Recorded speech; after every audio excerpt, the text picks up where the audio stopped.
মানে ওদিক থেকে এদিকে তো এখন আওয়ামী লীগরা টের পাচ্ছে যে চলে গেলে কি বোঝা যায়, খেলা হবে হবে চলে গেলে বোঝা যায়।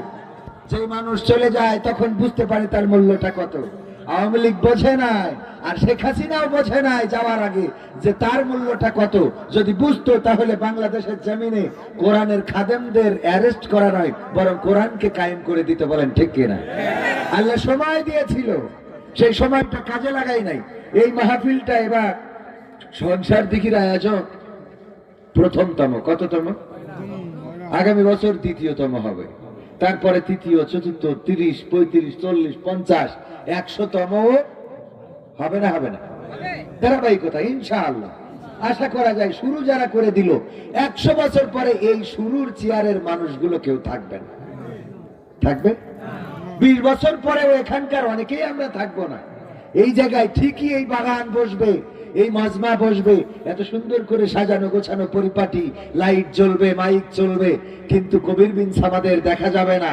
দেখা যাবে না আমাদের মাস্টার সাহেবের, ফকির সাহেবের, সভাপতি সাহেবের। আপনাদের অনেকেই এর মধ্যে থাকবেন না। কেউ দেশে, কেউ বিদেশে, কেউ অসুস্থ, কেউ বা দুনিয়া ছেড়ে চলে যাবেন। আজকের এই মাহফিলের আমরা যারা সাক্ষী হতে পেরেছি, আমাদের এটা ভালো লাগছে না খারাপ লাগছে? এই যে আমরা শুরুটা করে দিলাম, ভাইরা আমার, এই মাহফিলের মূল্যটা বোঝা দরকার। কেন বোঝা দরকার? যখন 30 বছর পরে এই মাহফিল হবে, মাহফিলের বক্তা দোয়া করবে, আল্লাহ এই মাহফিলের ইন্তেজামিয়া কমিটি যারা শুরু করেছিল, আজ 30তম যারা এইভাবে জড়িত ছিল, আল্লাহ তুমি তাদের কবরগুলো মাফ করে দাও। 30 বছর পরে আমার কবরে কান্নার জন্য যদি কেউ না থাকে, এখান থেকে হুজুরেরা দোয়া করবে। বলেন ঠিক না বেঠিক? আমি যশোরে কবরে শুয়ে থেকে এই বগুড়ার শিবগঞ্জের মাটির দোয়া পাবো, এখান থেকে দোয়া করবে, বাবা আল্লাহ প্রথম বছর যারা এই মাহফিল আয়োজন করেছিল অনেকেই চলে গেছে, অনেকের দেখা নাই, পৃথিবী ছেড়ে চলে গিয়েছে। আল্লাহ যারা শুরুটা করেছিল তুমি তাদের কবর মাফ করে দাও। এই বগুড়ার দোয়া যশোরে আল্লাহ দিতে পারে না? পারে না?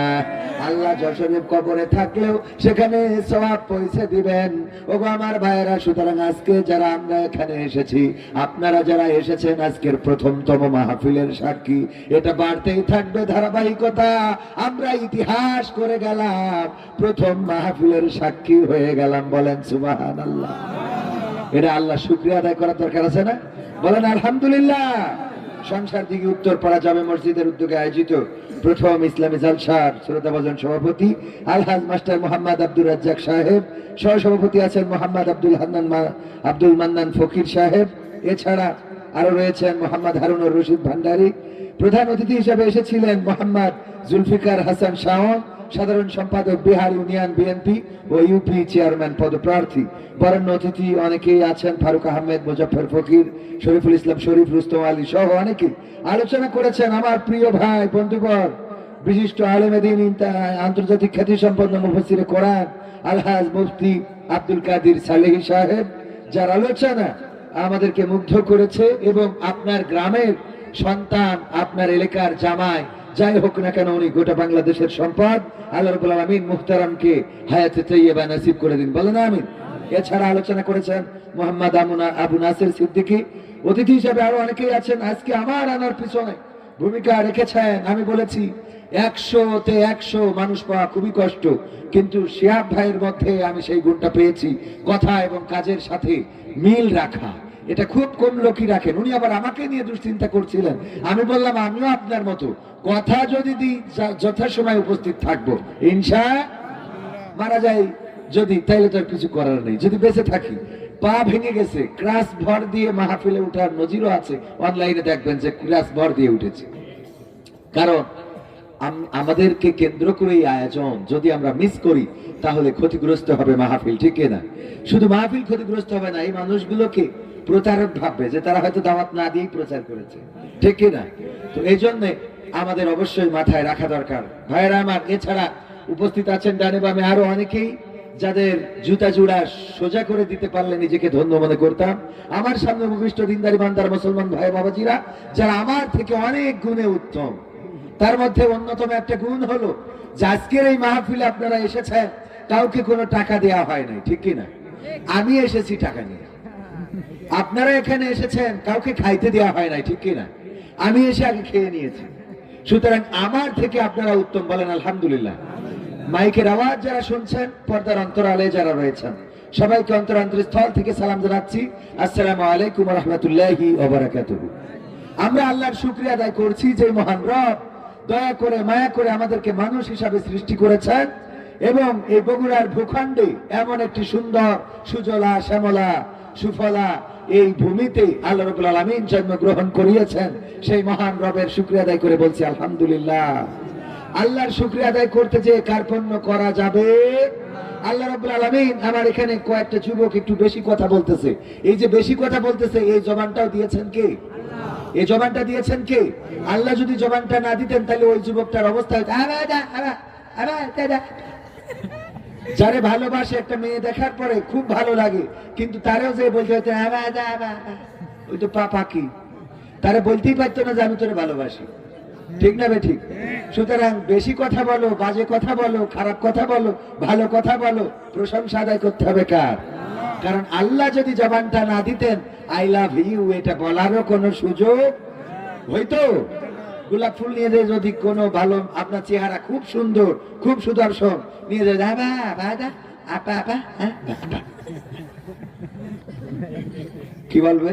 থাবায় দাঁত ফেলে দেবেন, আপা আপা, ঠিক না বে ঠিক?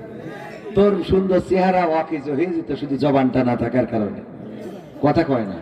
এই জন্য শুকরিয়া আদায় করবো কার? জোরে বলেন আলহামদুলিল্লাহ। বোবা লোকে চলতে পারে বলতে পারে না, পঙ্গু লোকে বলতে পারে চলতে পারে না, কানা লোকে শুনতে পারে দেখতে পারে না, কালা লোকে দেখতে পারে শুনতে পারে না। তুমি যদি তাদের চেয়ে একটু ভালো থাকো তবে কেন শুকরিয়াটা আদায় করো না? তবে কেন শুকরিয়াটা আদায় করো না? তবে কেন শুকরিয়াটা আদায় করো না? চোখ দুটো দিল দেখতে তোমার, শুনতে দিল কান, জিহ্বা দিল স্বাদ নিতে আর নাকে সুঘ্রাণ, ঠিক না রে ঠিক? এই চোখ দুটো আল্লাহ দেখতে দিয়েছেন আর শোনার জন্য দিয়েছেন কি? জিহ্বা দিয়েছেন কি জন্যে? জিহ্বায় যদি স্বাদ না থাকতো তাহলে বগুড়ার দইয়ের এত কদর থাকতো না, ঠিক না বে ঠিক? জিহ্বায় স্বাদ আছে বলেই বগুড়ার দই গোটা বাংলাদেশে সমাদৃত, গোটা বাংলাদেশের মানুষ বগুড়ার দই খোঁজে। বগুড়ায় আসলে অন্তত বগুড়ার দই না নিয়ে বাড়িতে যায় না, আর আমরা আসলে তো অনেকে ফ্রিতে দেয়, যদিও শিয়াব ভাই দেবে না হয়তো, তো তারপরেও আর দিয়েও লাভ নাই, কারণ আমি বাড়িতে ফিরবো এখনো প্রায় এক সপ্তাহ পরে, ও গাড়িতে রাখতে হতো, দরকারও নাই। আপনি যেন আবার এই শুনে কি দিতে না। তো ভাইয়েরা আমার, বগুড়ার দই, আমার স্ত্রী যখনই শোনে মাহফিলে যাচ্ছি বগুড়ায়, তখন বলে দেয় দই নিয়ে আসবো। তো বলি যেদিন বগুড়া থেকে, শুধুমাত্র বগুড়া থেকে ফিরবো সেদিন ছাড়া তো নেওয়া সম্ভব না। তো আজকে বগুড়া থেকে ফিরবো না, সুতরাং আজকে কিনেও নেওয়া সম্ভব না, উপহার তো দূরের কথা। তো যাই হোক, এই যে বগুড়ার দই, কিসের কারণে? জিহ্বায় আল্লাহ স্বাদ দিয়েছে বলে বগুড়ার দই একরকম লাগে, যশোরের দই আর এক রকম লাগে। দাম এক একটা জিনিসের এক এক রকম, কারণ জিহ্বায় স্বাদ আছে তাই। জিহ্বায় স্বাদ না থাকলে কুমিল্লার রসমালাই খাইলে যেমন লাগতো, আমার যশোরের খেজুরের গুড় খাইলে তেমন লাগতো, আপনার বগুড়ার দই খাইলে তেমন লাগতো, তার নাটোরের তিলে খাজা খাইলে তেমন লাগতো, কুষ্টিয়ার তিলে খাজা নাটোরের কাঁচাগুল্লা খাইলে তেমন লাগতো। আবার যদি পায়খানাও খাইতেন তাও একরকম লাগতো, ঠিক না ভাই ঠিক? কারণ জিহ্বায় তো কোনো স্বাদ নাই। তো আপনি খাইলে, আপনি গু খাইলেও কি, সন্দেশ খাইলেও কি, ঠিক না ভাই ঠিক? এই জিহ্বার স্বাদের কারণে আপেল খাইতে একরকম স্বাদ, পেয়ারা খাইতে আর একরকম স্বাদ, গোস্ত খাইতে আর একরকম স্বাদ। কোয়েল পাখি বলে মনে হয়, কোয়েল পাখির গোস্ত মাঝে মাঝে একটু স্বাদ নেওয়া হয়। এই যে স্বাদ, যদি এইগুলো না থাকতো তাহলে এইসব জিনিসের কোনো দামই থাকতো না, বলেন ঠিক কিনা? আবার চোখ দিয়েছে বলে আমি মাঝে মাঝে বলি, চোর যারা, তারা চুরি করতে যাওয়ার আগে আল্লাহ শুকরিয়া আদায় করো। কেন? কারণ চোখ যদি না থাকতো তুমি চুরিটাও করতে পারতে না, কারণ তুমি দেখবা কি করে এটা মোটরসাইকেল না সাইকেল? চাবি মোটরসাইকেলের ফুটোর মধ্যে ঢুকে, যে দেখা যাচ্ছে সাইলেন্সারের মধ্যে ঢুকে। কানা হইলে এরকম হইতো না? হইতো না। কানা দেখা যাচ্ছে ওর মোটরসাইকেল চুরি করতে গেছে, তো চাবি ওখানে না ঢুকে সাইলেন্সারের পাইপে ঢুকে বসে রয়েছে। একবার এক কানা চোরের দলে নাম লিখালো। কিসের দলে? চোরের দলে। চোরের সর্দার বলতেছে, তুমি কানা মানুষ, তোমার চোরের দলে নিয়ে কি করবো? কয় অসুবিধে নেই, আমি কানা বলেই তো সুবিধে। কেন? তো আমি কানা, আমি যখন চুরি করবো আমার ধরে ফেললে আমি বলবো আমি তো কানা, বুঝতে পারিনি, তো তোমার জিনিস আমার মনে করে নিয়ে চলে আইছি। বুদ্ধি আছে না? তা তো ভালো বুদ্ধি। কানা চোরের দলে নাম লিখানোর পরে চোর বলল, যাও তাইলে আজকে রাত্রে চুরি করো দেখি।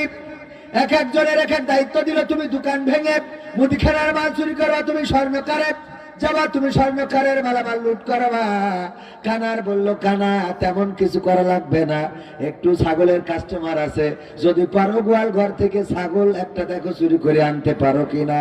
পরের দিন সবাই চুরি করে এনেছে, সর্দারের কাছে মালামাল হাজির করে দিয়ে টাকা পয়সা বুঝ করে এনেছে, যে হাড়ি কড়াই, তারপরে আইলা সাইলা বাইলা যে যা চুরি করেছে সব জমা দেয়, আর টাকা নেয়। কানার কয়, কানা তুই চুরি করেছিস নাকি? কয় করেছি।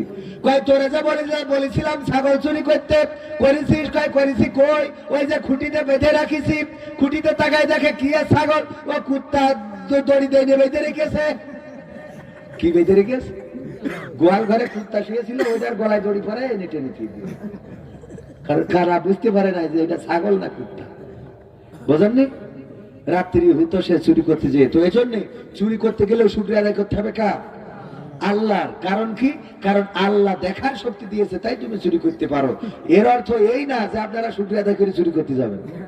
চুরি করা কিন্তু হারাম। এটা বোঝানোর জন্য বললাম যে আমরা শুকরিয়া আদায় করি না, অথচ আমাদের অন্যায় কাজ করলেও এই যে হাত দিয়ে এখন মারধর চলতেছে, যার ধরে আনতে পারছে ওর মারিয়ে একেবারে সাইজ করে নিয়ে চলে আসছে। এই হাতও দিয়েছে আল্লাহ, এই হাত দিয়ে মারার শক্তিও দিয়েছেন কে? চোখ দুটো দিল দেখতে তোমার, শুনতে দিল কান, জিব্বা দিল স্বাদ নিতে আর নাকে সুঘ্রাণ। এবার তুমি ভেবে দেখো না, এবার তুমি ভেবে দেখো না কতটা সুখে তাপ। তবে কেন শুকরিয়াটা আদায় করো না? তবে কেন শুকরিয়াটা আদায় করো না? তবে কেন শুকরিয়াটা আদায় করো না? তবে কেন শুকরিয়াটা আদায় করো না? হাত দুটো দিল ধরতে তোমার, যখন যেটা চাও, সেথাই সেথাই যাওয়ার জন্য দিলেন দুটি পাও। হাত দুটো দিল ধরতে তোমার, যখন যেটা চাও, সেথাই সেথাই যাওয়ার জন্য দিলেন দুটি পাও। হৃদয়ে দিলেন প্রেম মমতা, হৃদয়ে দিলেন প্রেম মমতা, কেন যে বোঝো না? তবে কেন শুকরিয়াটা আদায় করো না? তবে কেন শুকরিয়াটা আদায় করো না? তবে কেন শুকরিয়াটা আদায় করো না? তবে কেন শুকরিয়াটা আদায় করো না? সুখের সমাজ গড়তে দিলেন আল কোরআনের বাণী, পথের দিশাই দিয়েছেন রাসূল আমরা সবাই জানি। সুখের সমাজ গড়তে দিলেন আল কোরআনের বাণী, পথের দিশাই দিয়েছেন রাসূল আমরা সবাই জানি। শ্রেষ্ঠ নবীর উম্মত তোমরা, শ্রেষ্ঠ নবীর উম্মত মোরা, কদর বুঝি না, তবে কেন শুকরিয়াটা আদায় করি না? তবে কেন শুকরিয়াটা আদায় করি না? তবে কেন শুকরিয়াটা আদায় করো না? তবে কেন শুকরিয়াটা আদায় করো না?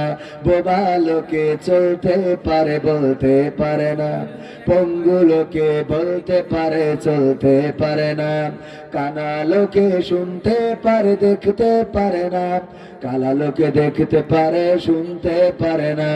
তুমি যদি তাদের চেয়ে একটু ভালো থাকো, তবে কেন শুকরিয়াটা আদায় করো না? তবে কেন শুকরিয়াটা আদায় করো না? তবে কেন শুকরিয়াটা আদায় করো না? বলেন আলহামদুলিল্লাহ। সবাই বলেন নাই?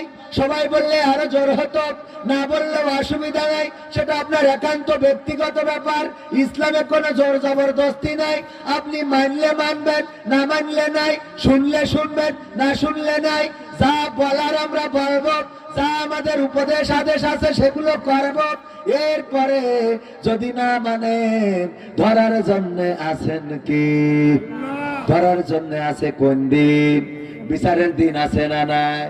কবরে তো যাওয়া লাগবে, এই দুনিয়া ছেড়ে যেতে হবে।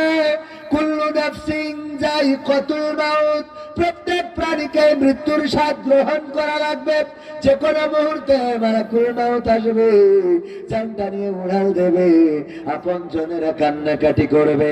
ওই যে একটা গান আমি প্রায় বলে থাকি, জনাব মরহুম আব্দুল কাদের হাওলাদার লিখেছিলেন, চোখের পলকে তুমি হতে পারো লাশ, চিরতরে বন্ধ হবে তোমারই নিঃশ্বাস, চোখের পলকে তুমি হতে পারো লাশ, চিরতরে বন্ধ হবে তোমারই নিঃশ্বাস।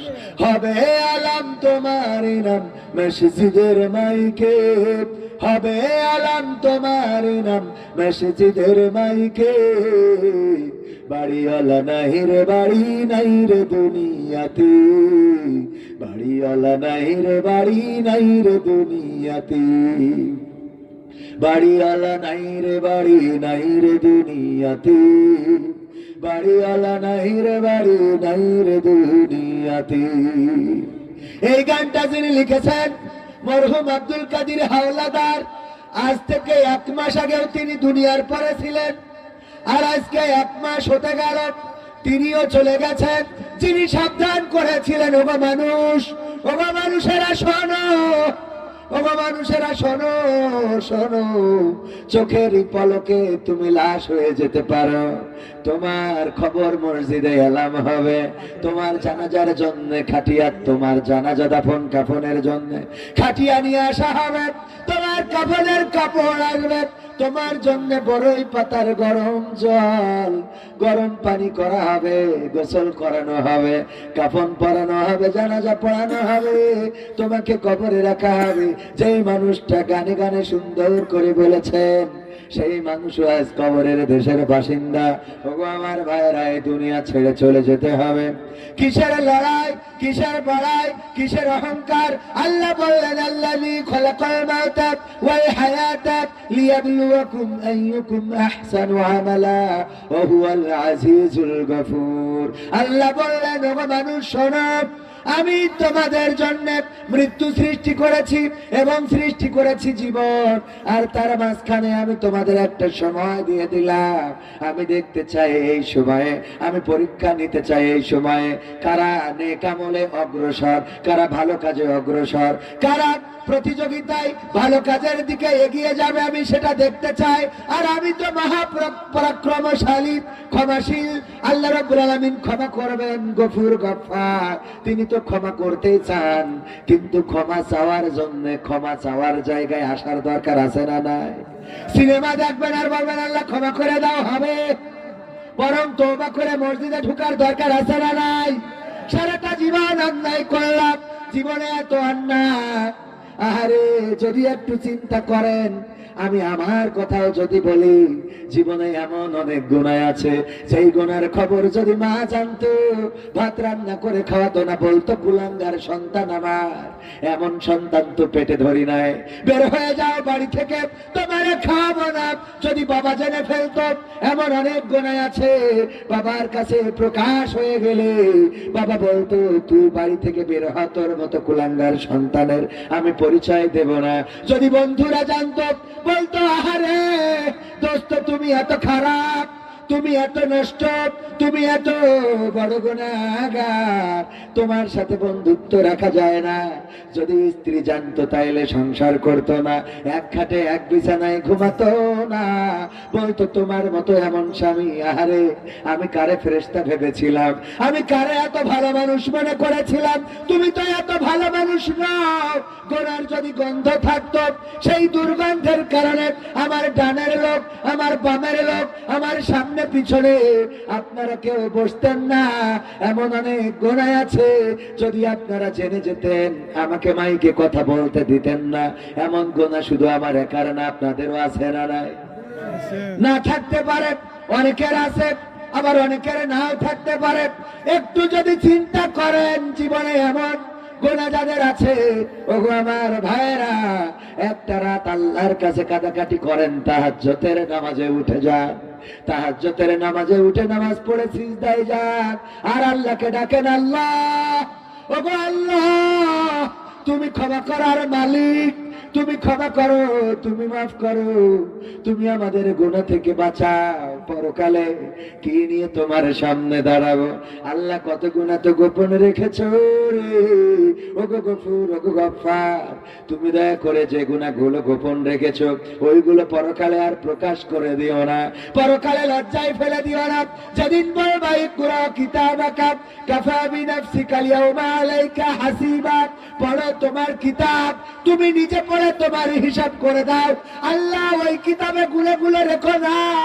ওগো আল্লাহ, ওই দিনও যদি ওই গুনাহগুলো দেখে ফেলি, লজ্জায় পড়ে যাব, কোন মুখে তোমাকে বলবো আল্লাহ আমরা তোমার বান্দা ছিলাম, আমরা তোমার গোলাম ছিলাম, আমরা তোমার ইবাদত করেছি। ওগো আল্লাহ, গুনাহগুলো খাতা থেকে ডিলিট করে দাও, খাতা থেকে মুছে দাও। আমার আল্লাহ এত দয়া, এত মায়া। বুখারী শরীফের হাদিস, আল্লাহর নবী বলছেন, সাহাবীরা শোনো, ওগো আমার সাহাবীরা শোনো, বনি ইসরাইলের জামানায় বনি ইসরাইলদের একজন লোক ছিল, সেই ইন্তেকালের সময় তার সন্তানদের বলল, ওগো আমার সন্তানেরা, আমার লাশটা আমার মৃত্যুর পরে পুড়াবা, ছাই বানাবা, তারপরে এটা বিকট ঝড়ের দিনে উড়াবা। কোন বর্ণনায় এসেছে উড়িয়ে দিবা অথবা পানি সাগরে ভাসিয়ে দিবা। আল্লাহর নবী বলছেন, ওগো আমার সাহাবীরা, বনি ইসরাইলের ওই লোকের সন্তানেরা সে মারা যাওয়ার পরে তাই করলো, তারা লাশ পুড়ালো, তারপরে ছাই বানালো, তারপরে সেটা উড়িয়ে দিল বা নদী সাগরে ভাসিয়ে দিল। আল্লাহ রাব্বুল আলামিন তারা বানাতে পারবে না? পারবে না? কথা কয় না, পারে না? পারে। আল্লাহর কাছে অসম্ভব বলে কিছু আছে? শেখ হাসিনা ক্ষমতা ছাড়বে না 41 সালের আগে, ঠিক না বেঠিক? 41 সাল এর আগে ক্ষমতা ছাড়া হবে না। 16 বছর তো চলেই গেল, ঠিক না বেঠিক? কিন্তু আমার আল্লাহ চেয়েছেন 31 সাল জীবনে আসবে। ক্ষমতায় কেউ স্থায়ী হয় না, হোক না সে হাসিনা কি বারে না, সে আরটা চিরকাল থাকে না। ক্ষমতায় কেউ স্থায়ী হয় না, মুজিবুর বেশি দিন থাকেনি, জিয়াউর কেউ তো রাখেনি। মুজিবুর বেশি দিন থাকেনি, জিয়াউর কেউ তো রাখেনি। এর সাথ চলে গেছে পৃথিবী ছেড়ে, এর সাথ চলে গেছে পৃথিবী ছেড়ে, কেউ আজ তার কথা কয় না, ঠিক না বেঠে? ক্ষমতায় কেউ স্থায়ী হয় না, হাসিনা ক্ষমতা ধরে রাখতে আয়না ঘর বানিয়েছিল, জনগণের রোশন হলে দাদার দেশে পালিয়ে গেল। হাসিনা ক্ষমতা ধরে রাখতে আয়না ঘর বানিয়েছিল, জনগণের রোশন হলে দাদার দেশে পালিয়ে গেল। ডিবি হারুনের পাশে আর, ডিবি হারুনের পাশে আর পরিমণিদের দেখা যায় না, ঠিক না বেঠে?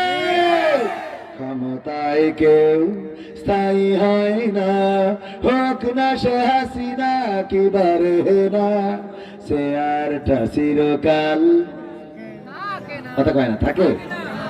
ওগো আমার ভাইরা, এটা বোঝানোর জন্য বললাম, এই চেয়ার চিরকাল থাকে না।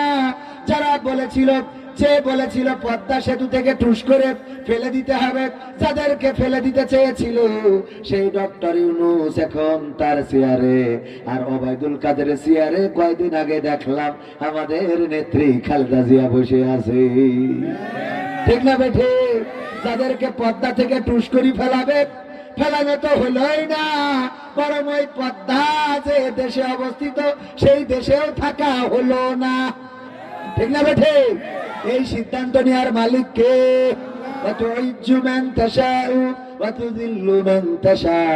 আল্লাহ যারে চান তাকে সম্মানিত করেন, আর যারে চান তাকে বেইজ্জতি করে। এই যে কথা বলছিলাম, বনি ইসরাইলদের ওই লোকটারে যখন ছাই বানিয়ে উড়িয়ে দিল, দেওয়ার পরে আল্লাহ রাব্বুল আলামিন বানাতে সক্ষম নাকি সক্ষম না?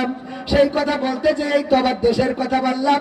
যারা মনে করেছিল ক্ষমতা ছাড়বে না, এই চেয়ার ছাড়বে না, এই পাওয়ার কোনোদিন যাবে না, তারা এমন ভাবে পালালো যে গোটা বাংলাদেশ নয়, গোটা বিশ্বের মধ্যে ইতিহাস হয়ে গেল।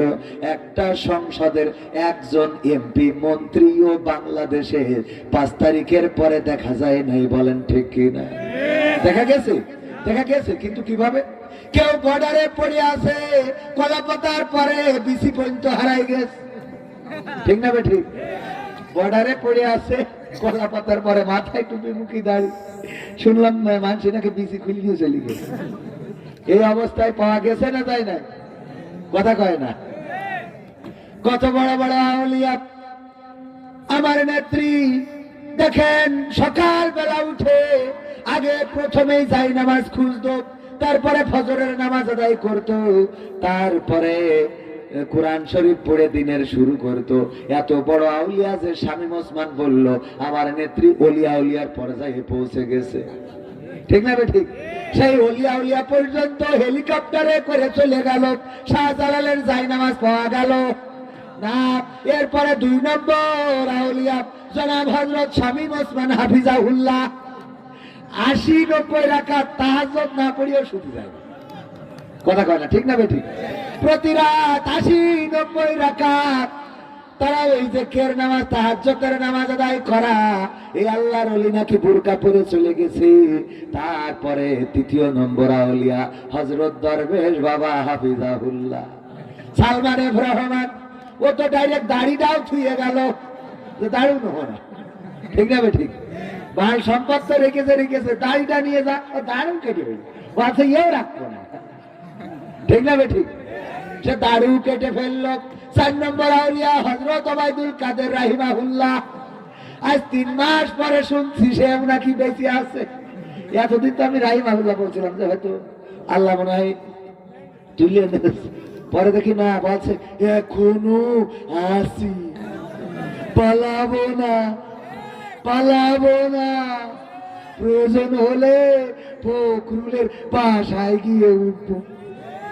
ঠিক না বেটে? বাইরে আমার এই আউলিয়া 4 নম্বর। 5 নম্বর আউলিয়া এই যে মানিকা বর্ডারে চলে গেল, যে এই দেশের অভ্যন্তরে থাকলে তো জিকির ভালো করে করতে পারবো না, একটু ফাঁকা জায়গায় যায়, যাওয়ার পরে বাগানের মধ্যে ঢুকে কলা পাতায় শুয়ে রইল। এই আউলিয়ারও বিসি পর্যন্ত নিখোঁজ হয়ে গেছে। ভাইরা আমার, এই জাতীয় আউলিয়াদেরও বেইজ্জতি করার মালিককে, বেইজ্জতি করার মালিককে। অথচ গতকালকে 2টা মাহফিল ছিল পাবনায়। 2টা মাহফিলেই প্রধান অতিথি হিসাবে ছিলেন জনাব আব্দুল মোমেন সাহেব, মাওলানা মতিউর রহমান নিজামীর সুযোগ্য সন্তান, শহীদ মাওলানা মতিউর রহমান নিজামীর রাহিমাহুল্লাহর সুযোগ্য সন্তান। এখন ওপেন ঘুরে বেড়ায়। আর যারা তাদেরকে বাংলার জমিন থেকে নিশ্চিহ্ন করতে চেয়েছে, গোটা সংসদ ধরে পালিয়ে গিয়েছে। বলেন ঠিক কিনা? ঠিক না বেঠে? এই জন্য আমি গানে গানে বলেছি এমপিরা সব কোথায় গেল? বলবো এমপিরা সব কোথায় গেল? কোথায় কাদের কাকা? তাদের ছাড়া দেশটা এখন লাগে ফাঁকা ফাঁকা। ঠিক না বেঠে?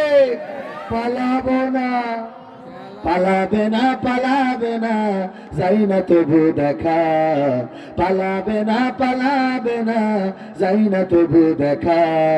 তাদের ছাড়া দেশটা এখন লাগে ফাঁকা ফাঁকা, ওদের ছাড়া দেশটা এখন লাগে ফাঁকা ফাঁকা। আইন মন্ত্রী আটকে গেল আইনেরই ফাঁকে, দাড়ি ছাড়া দরবেশের ভণ্ড ভণ্ড লাগে। ঠিক না বেঠে? আইন মন্ত্রী আটকে গেল আইনেরই ফাঁকে, দাড়ি ছাড়া দরবেশের ভণ্ড ভণ্ড লাগে। শুনছি কত নেতা নেত্রী খাইতেছে ভাই ডান্ডা, বিচারপতি কালামানিকের ফাটিয়েছে আন্ডা। পলকেরও ঝলক গেল। আজকে পলক ভাই দেখলাম যে বলতেছে একদম কথা বলার কোনো কায়দা নেই, কোনো কেউ কিছু বলাই যায় না, বলিও না, চুপচাপ থাকি। এখন কথা তো ভালোই বলিসাও, একবার কও ইন্টারনেট একা একা বন্ধ হয়ে গেছে, আর একবার কও মালাকুল মৌত এসে ইন্টারনেটে জান কবজ করিস, ঠিক না বেটে? একবার কয় আবানি চাইকে, একবার কয় মেশিন নষ্ট হয়ে গেছে। হ্যাঁ, কত ভেলকি দেখাইলে রে দেখাইলে, পলকের ঝলক গেল, পলকের ঝলক গেল, থামিয়ে নেটের চাকা, তাদের সারা দেশটা এখন লাগে ফাঁকা ফাঁকা, ওদের সারা দেশটা এখন লাগে ফাঁকা ফাঁকা। কই গেল সেই সংসদেতে মমতাজের গান, কোথায় গেল হযরত বলা স্বামী ওসমান, ঠিক না বেঠে? মমতাজ এখন আর সংসদে গান গায় না, এখন আর গায় না, অথচ যতদিন নেত্রী তেল দিয়েছে ততদিন গেয়েছে, যতদিন খেয়েছে ততদিন গেয়েছে, যতদিন পেয়েছে ততদিন গেয়েছে। যখন খাওয়া পাওয়া বন্ধ হয়ে গেছে তখন গাওয়াও বন্ধ হয়ে গেছে, ঠিক না বেঠে? কথা কয় না, ঠিক না বেঠে? এটা হলো স্বার্থপর। কি পর? আমি বলেছি বেঈমান, আমি বলেছি নেমো খারাপ। আমার নেত্রী তুই কোনে ছিলি? যাত্রা পালা করে বেড়াতিস, তোর কোনো দাম ছিল না। স্বামী তো একটার পরে একটা যায় আর আসে, যায় আর আসে রে। তারপরে তোরে আমার নেত্রী শেখ হাসিনা তিনি সংসদ সদস্য বানায়ে ওই সংসদের মতো মহান জায়গায় দিয়ে দিল, ওখানে যে আবার তুই মেশকাত শরীফ সিয়াসিত্তার মধ্যে ঢুকাইয়ে ফেললি, ঠিক না বেঠে? তারপরেও অসুবিধা নেই, ওই সংসদে কেমন করে বঙ্গবন্ধুর পক্ষে নেত্রীর পক্ষে তেলবাজি করে গাইলি। এই তেলবাজি করে গান গাওয়ার জন্য তোরা বলেছে কি ডাক? তেলবাজি করা যাবে? ওই সংসদ তো তেলবাজি করার জায়গা না, ওখানে জনগণের অধিকারের কথা বলবে, জনগণের কষ্টের কথা বলবে, জনগণের দুঃখের কথা বলবে, জনগণের চাহিদার কথা বলবে, জনগণের শীত বস্ত্র নাই তার কথা বলবে, জনগণের অন্ন নাই আহার নাই তার কথা বলবে, জনগণ নিরাপদে নাই তার কথা বলবে, জনগণের ঘর নাই বাড়ি নাই সেই কথা বলবে। আর এইগুলো বাদ দিয়ে যারা ওখানে গান শোনায় ওরা আর যাই হোক জনগণের হক আদায় করে, ওখানে গান গাইল। অথচ এই নেত্রী এই মমতা যখন তাদের নেত্রী পালিয়ে গেল তখন তার পক্ষে গাইল না। আমি বললাম ওগো মমতাজ, তোমার উচিত ছিল আমাদের নেত্রীর জন্য এইভাবে গাওয়া, আমার সোনার ময়না পাখি কোন বা দোষে দাদার কাছে গো, আমরা দেশে কেমনে থাকি রে আমার কলজের ময়না পাখি, ঠিক না বেঠে? কথা কি খারাপ লাগছে? কয়েকজন আল্লাহর ওলি পরেশগার উঠে গেল, এগুলো কি হিসু করবেন না? ওই ওই ওই আউলিয়া, আউলিয়া না, কিছু আউলিয়া যাবে, কিছু আউলিয়ার গায়ে একটু লাগবে, লাগবে না? লাগবে না? দালাল মুক্ত এখনো বাংলাদেশ হয় নাই, কারণ এই কথাগুলো সবার ভালো লাগবে না। 16টা বছর চালিয়েছ, আমার নিরপরাধ ছাত্রদের বুকে গুলি চালিয়েছ, তাদেরকে হত্যা করেছ, বাংলাদেশের শ্রেষ্ঠ সন্তান আলেমদেরকে জেলে ভরেছ, ফাঁসির কাজে ঝুলিয়েছ। তোমাদের বিপক্ষে কথা তো বলতেই হবে, বলেন ঠিক কিনা? আর এই কথাগুলো বললে যাদের খারাপ লাগে, আর যাই হোক আবু জাহেলের নাতিপুতি ছাড়া কিছু নয়। এই জাতীয় যারা আছে তাদের সাইজ করার সময় এসেছে, ঠিক না বেঠে? কারণ হক কথা ভালো লাগে না। একটু ডানির থেকে বাই হলে এতদিন বলেছ কিছু বলি নাই, হুজুর ডানি বলবেন না, বাই বলবেন না, সোজা বলবেন, ডানি বলবেন না, বাই বলবেন। হুজুর সময়টা তো বড্ড খারাপ, আপনি তো ভাই সব জানেন, বুঝে শুনে কথা বলে ওয়াজের রীতি টানেন। বলতো না, বলতো না? উস্কানি ফুসকানি মূলক বলবেন না কোনো কথা, এই মঞ্চে রাজনীতি ভাই করবেন না অযথা। আমরাও ভাই কোরআন জানি, মানি মোটামুটি, ঝামেলাতে থাকি মাঝে মাঝে নিয়ে ভোটা ভুটি। মক্তবেতে শিখেছিলাম আলিফ বা তা সা কোরআন হাদিস মোটেও জানি না এমন কিন্তু না, তাই রাজনীতি চলবে না ও ভাই, রাজনীতি চলবে না, তাই রাজনীতি চলবে না ও ভাই, রাজনীতি চলবে। বলতো না বলতো না।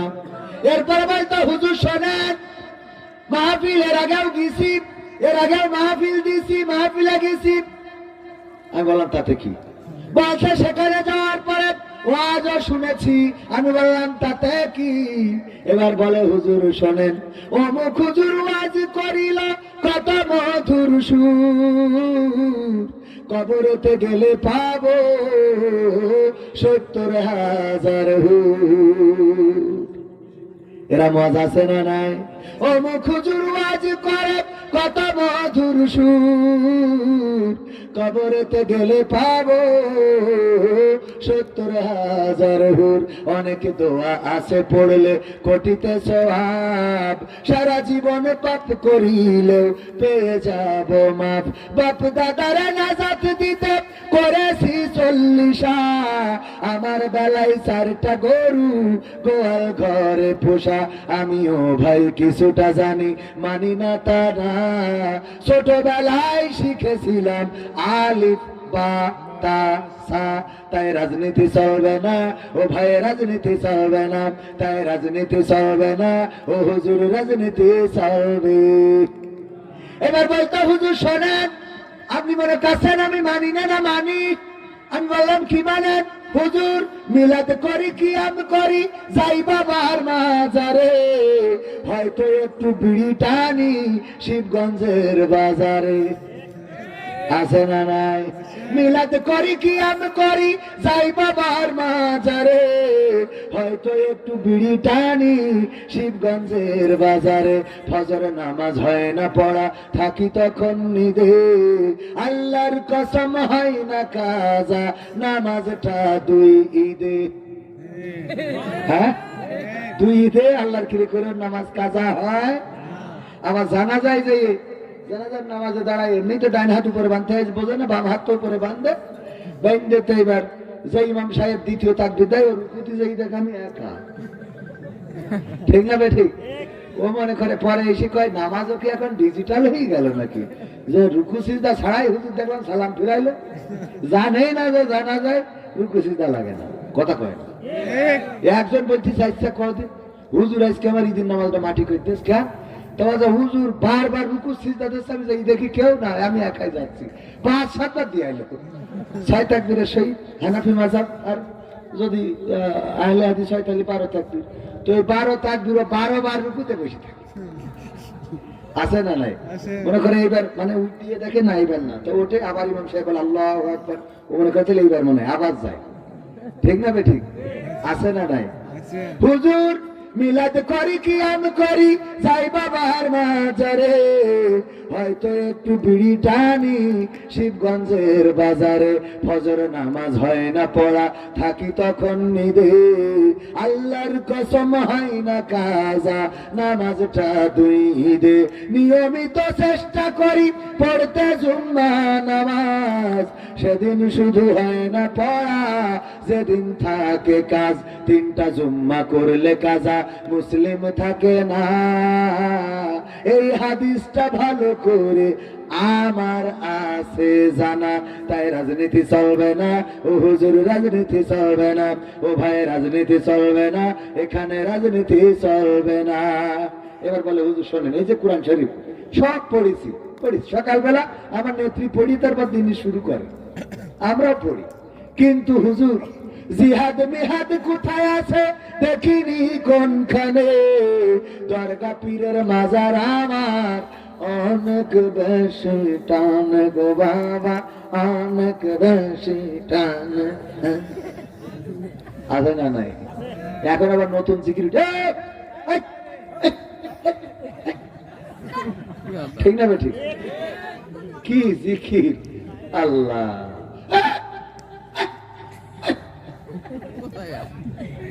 এরা যে কোনে পায়, আল্লাহ হেদায়েত নসিব করুন, বলে না আমি।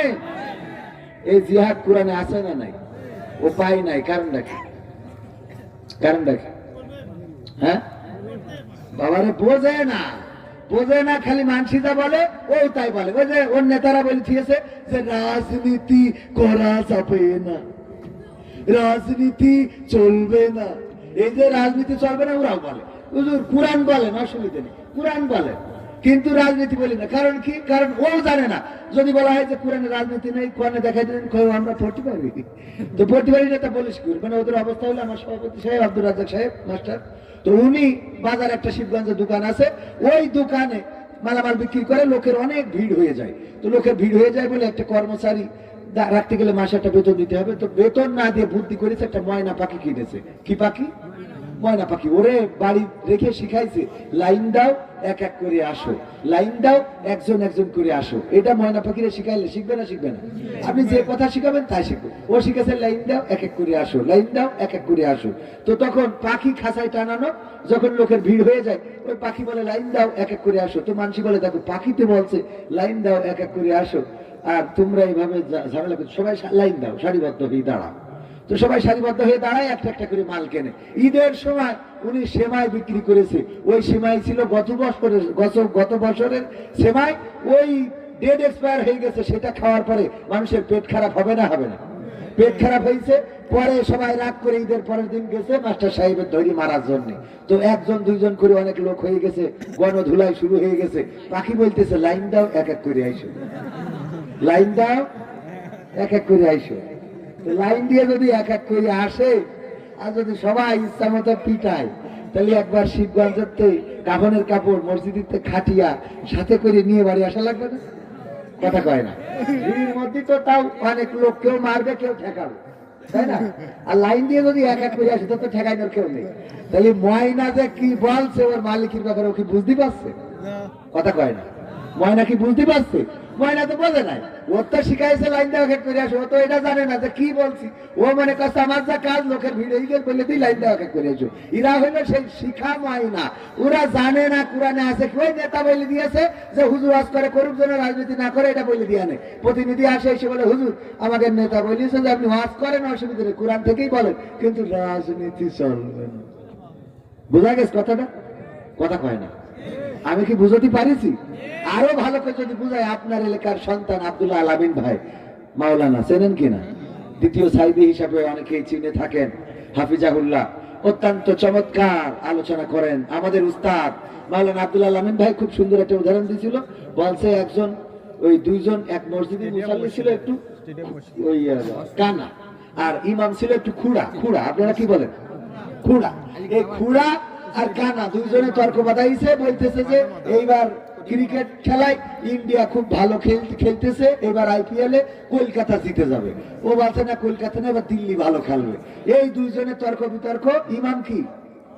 কানা, আর ইমাম খুড়া, আর মুসাল্লি কানা।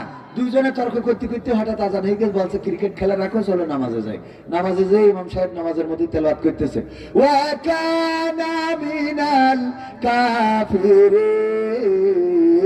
কাফিরিন। কানা বলছে, হুজুরে এত খারাপ? ক্রিকেট খেলা নিয়ে তর্ক হলো চায়ের দোকানে, আর হুজুর মসজিদে এসে নামাজের মধ্যে দিয়ে আবার কাফের বানাই দেন, যে ওয়া কানা মিনাল কাফির, আমি কানা কাফের। যাকা হুজুর আজকে বলেছে, আগামীতে বললে হুজুরের ক্ষমা করব না। এরপরে আবার আরেকদিন যদি ইমাম তেলাওয়াত করেছে, ওয়া কানা মিনাল কাফিরিন। কানা বলছে, হুজুর আগের দিন বলেছেন, আমি মাফ করতেছি। ইন্ডিয়ার খেলা নিয়ে আপনি আমার প্রতিদিন কাফের বলবেন, আমি তো মানব না। আপনি ইমাম, আপনার পড়ার অধিকার আছে, ভালো কথা, কিন্তু আমি মুসাল্লি, আমারও তো লুকমা দেওয়ার অধিকার আছে। আমি আজকে লুকমা দিচ্ছি। আল্লাহু আকবার, সুবহানাল্লাহ। ওয়া কুনা মিনাল ফাসিকিন। আমি কানা কাফের হইলে তুমি কুরা ফাসিক। ও কি বুঝেছে কোরআন? কথা কয় না। এই জন্য এটা বোঝার দরকার। আমরা মুখের কথা এই জন্য আগের সময় বলতো, হুজুর জিহাদ মিহাদ কোথায় আছে দেখিনি কোনখানে, দরগা পীরের মাজার আমার অনেক বেশি টানে, সেথায় গেলে শর্টকাটে ভাই জান্নাত পাওয়া যায়, পরকালে তরাই নেবে চিন্তা তেমন নাই, পীর সাহেবের কাছে মুরিদ আমি আমার নেতা, বছর বছর নাজরানা দিই আমি আবার সেথা, হইলে ওরস কোনো ভাবে মিস তো করি না, ওখান থেকে আল্লাহ রাসূল হয়েছে জানা, তাই রাজনীতি চলবে না ও ভাই, রাজনীতি চলবে। আমরা বলি রাজনীতি চলবে না, আমরা রাজনীতি করার জন্য আসি নাই। ডক্টর ইউনূস কি করবে কি করবে না ও নিয়ে আমাদের কোনো মাথা ব্যথা নাই, আমাদের শেখ হাসিনা কি করলো কি করলো না তা নিয়ে মাথা ব্যথা নাই, খালেদা জিয়া কি করে কি করে না ও নিয়েও মাথা ব্যথা নাই, আমাদের মাথা ব্যথা আল্লাহর জমিনে আল্লাহর কোরআন কায়েম, ঠিক না বেঠে? আল্লাহর জমিনে আল্লাহর দ্বীন বাস্তবায়ন। কবির বিন সামাদ চেয়ারম্যান হওয়ার দরকার নাই, আমার মাস্টার আব্দুর রাজ্জাকের এমপি হওয়ার দরকার নাই, আমার আব্দুল মান্নান ফকির সাহেবের মন্ত্রী হওয়ার দরকার নাই, আমাদের সংসদে যাওয়ার দরকার নাই, কিন্তু আমরা সংসদে আল্লাহর কোরআনটা পাঠাতে চাই, ঠিক না বেঠে? এই কোরআনটা যদি সংসদে যায় তবেই প্রকৃত অর্থে দেশের স্বাধীনতা আসবে। আমি বলেছি যারা বলে 5 তারিখে স্বাধীনতা পেয়েছি 5ই আগস্টে, আমি বলি স্বাধীনতা এখনো পাই নাই, বরং 5 তারিখে স্বাধীনতা কিভাবে পেতে হয় সেই রাস্তার সন্ধান পেয়েছি, ঠিক না বেঠে?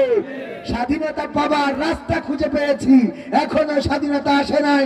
স্বাধীনতা বাংলার জমিনে সেই দিন আসবে সেই দিন এই জমিনে আল্লাহর দ্বীন প্রতিষ্ঠিত হবে, সংসদ থেকে কোরআনের আইন অনুযায়ী দেশ চলবে, আজান হলে মসজিদে অটোমেটিক মানুষেরা চলে যাবে, জেনা করলে সঙ্গে সার করা হবে অথবা বেত্রাঘাত করা হবে, চুরি করলে হাত কেটে দেওয়া হবে, ছিনতাই করলে এক পাশের হাত অপর পাশের পা কেটে দেওয়া হবে।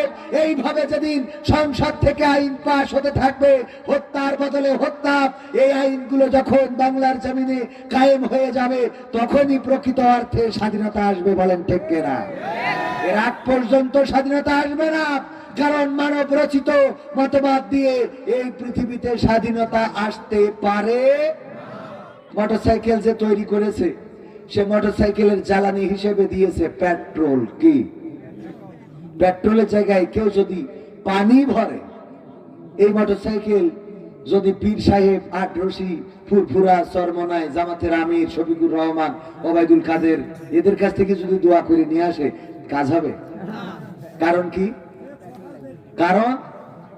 কারণ পানি ভরা হয়েছে, যে সৃষ্টি করেছে সে জানে এটাতে পেট্রোল দিলে স্টার্ট হবে, এটাতে পানি দিলে হবে না, এমনকি ডিজেল দিলেও ক্ষতিগ্রস্ত হবে, বলেন ঠিক কিনা?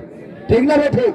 তার মানে আপনি একই জিনিস, পেট্রোলেও আগুন জ্বলে ডিজেলেও আগুন জ্বলে, অথচ পেট্রোলের জন্য তৈরি করা মেশিন ডিজেল ঢাললে স্টার্ট হয় না, তেমনি ভাবে আল্লাহর জমিনে আল্লাহ কিভাবে চলবে এই জমিন তার জন্য দিয়েছেন কোরআন, আর আপনি তার সাথে মিল রেখে যদি কোনো আইন বানান, সেই আইন যতই কাছাকাছি হোক এই দেশ চলবে না। কোরআনের সাথে যারা করবে দ্বন্দ্ব তাদের সাথে কবু হবে না আপোষ, হবে? কোরআনের সাথে যারা করবে দ্বন্দ্ব তাদের সাথে কবু হবে না আপোষ, কোরআনের সাথে যারা করবে দ্বন্দ্ব তাদের সাথে কবু হবে না আপোষ। জেল জুলুম হলেও হবে, জেল জুলুম হলেও হবে, বিবেকের কাছে তবু রব নির্দোষ, আমার রবের কাছে রব নির্দোষ, মহান প্রভুর কাছে রব নির্দোষ। কোরআনের সাথে যারা করবে দ্বন্দ্ব তাদের সাথে কবু হবে না। কোরআনের কথা যারা বলে যায় আজ তাদের দমাতে কত ফন্দি, কাউকে ধরে নিয়ে দিয়েছে ফাঁসি, কাউকে রেখেছিল বন্দি, ঠিক না বেঠে? কোরআনের কথা যারা বলে যায় আজ তাদের দমাতে কত ফন্দি, কাউকে ধরে নিয়ে দিয়েছে ফাঁসি, কাউকে রেখেছিল বন্দি। হক কথা বললেই চলে যায় গাব, কোরআনের কথা সইতে পারে না, হক কথা বললেই চলে যায় গাব, কোরআনের কথা সইতে পারে না। জানি না তাদের আমাদের পরে কেন এত আক্রোশ, আছে না নাই?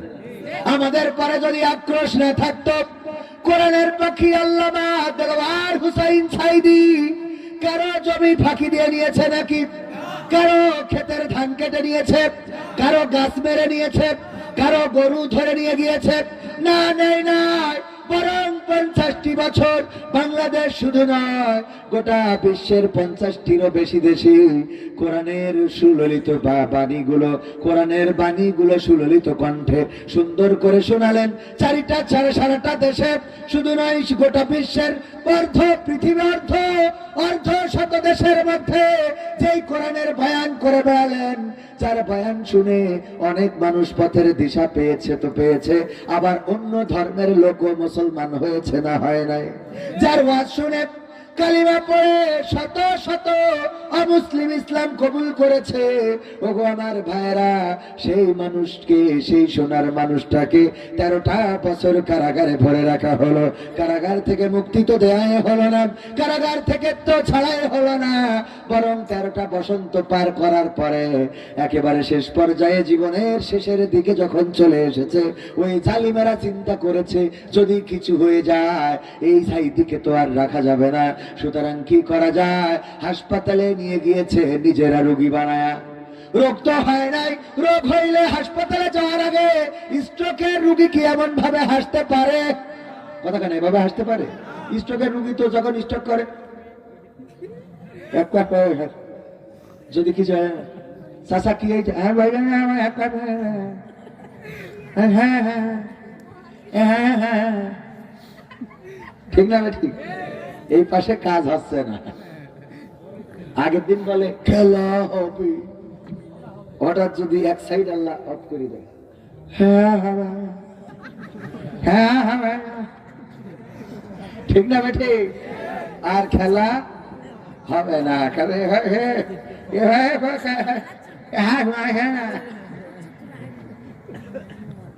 আল্লাহ চাইলে পারে না, পারে। আল্লামা সাঈদীর এমন কিছু হয়েছে, দেখেন ওবায়দুল কাদের স্ট্রোক করলো, সিঙ্গাপুরে যাওয়ার পরে হঠাৎ মিডিয়া এসে হাঁটতেছে, তেমন আছে রোবট যাচ্ছে, ঠিক না? ঠিক, রোবট হেঁটে চলছে। ও আমার ভাইয়েরা, এমন একজন আলেমে দ্বীন, কোরআনের পাখি, যিনি সারাটা জীবন কোরআনের খেদমত করে গেলেন।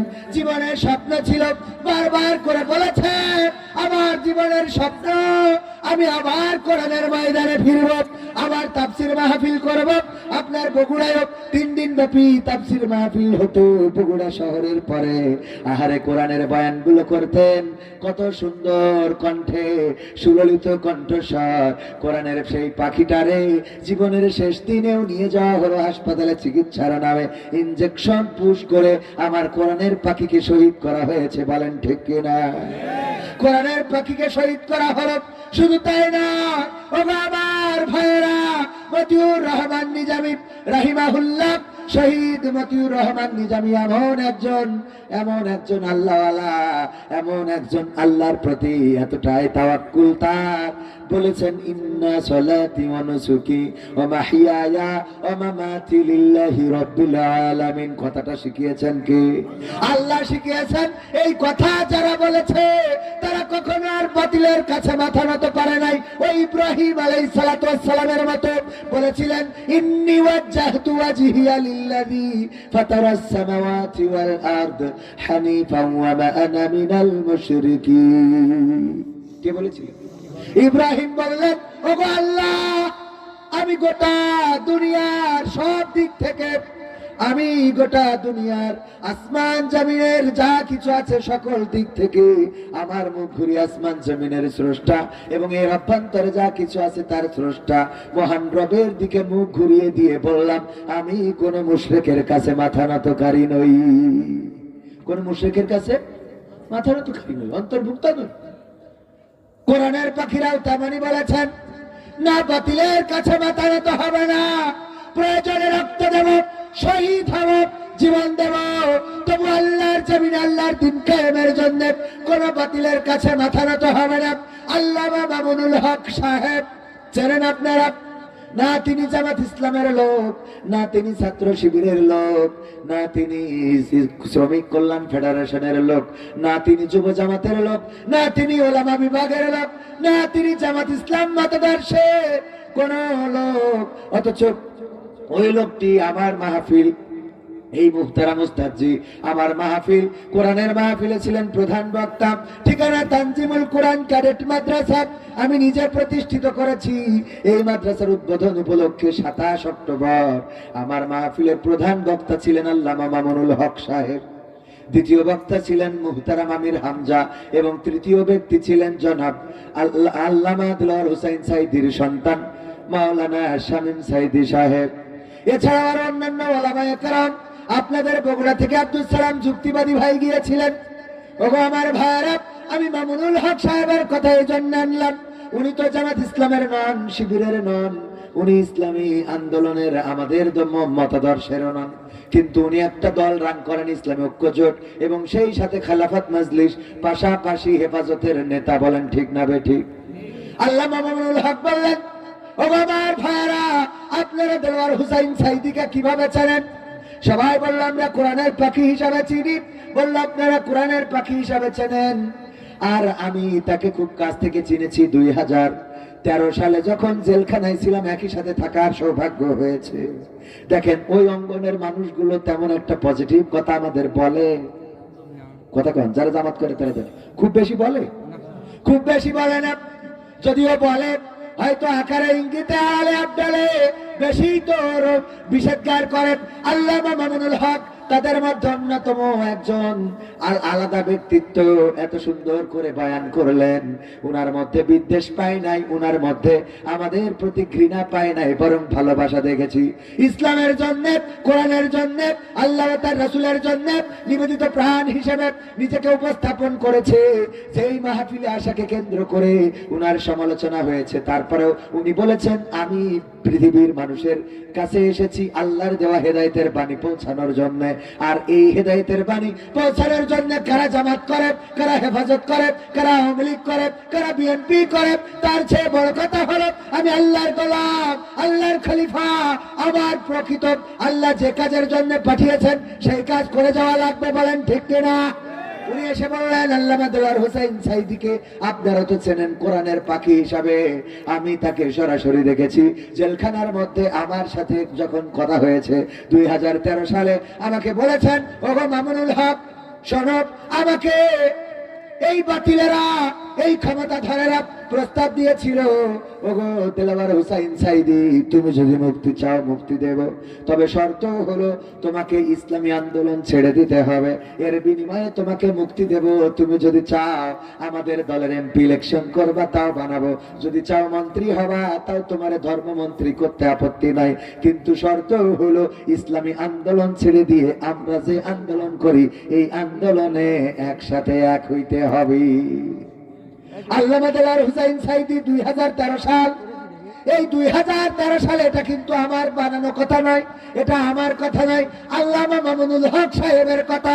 আপনারা যদি চান ইউটিউবে সার্চ দিলে আল্লামা সাইদি সম্বন্ধে আল্লামা মামুনুল হক সাহেব কি বললেন লিখলেই পেয়ে যাবেন। ইউটিউবে আছে আমার ওই মাহফিলের আলোচনাটা। ভাইয়েরা আমার, উনি বললেন আল্লামা সাইদি আমাকে বলেছেন আমি তাদের দেওয়া মন্ত্রিত্বের প্রস্তাব, তাদের দেওয়া এমপি হওয়ার প্রস্তাব, তাদের দেওয়া এই জেলখানা থেকে মুক্তি পাওয়ার প্রস্তাব প্রত্যাখ্যান করেছি, যে আমি আল্লাহর পথের এই আন্দোলন কোন অফারে ছেড়ে দেব না।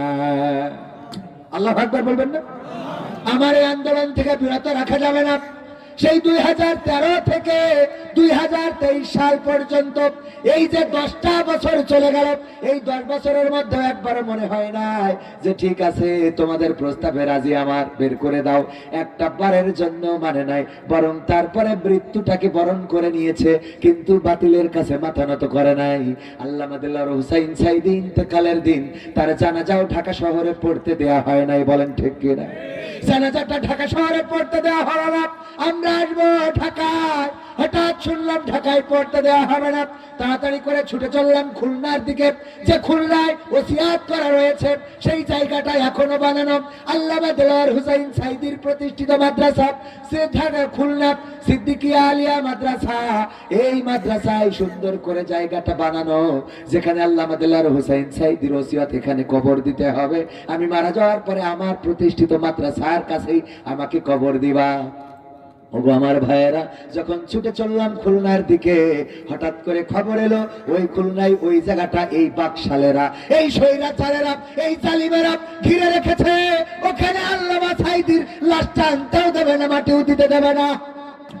কত বড় জাহেল! একটা মরা মানুষ, একজন মানুষ পৃথিবী ছেড়ে চলে গেল, সেই মানুষটার ওসিয়ত পালন করা তার পরিবার শুধু নয়, তার পরিবার যদি বেঁচে না থাকে তার অধীনস্থ মানুষদের উপরে দায়িত্ব। ঠিক না ঠিক? তার ওসিয়ত পালন করতেই হবে। ওগো আমার ভাইয়েরা, এটা একজন মুসলমানের হক। আর মৃত মানুষের হক, মৃত মানুষের হক থাকে কয়টা? 4টা হক থাকে। তার মধ্যে অন্যতম একটা হলো যে তার যে ওসিয়ত রয়েছে সেটা পালন করা। এই ওসিয়ত পালন করা 4টা হকের মধ্যে একটা। ভাইরা আমার, এই হক পালন করতে দিল না। আমরা ছুটে চললাম পিরোজপুরে।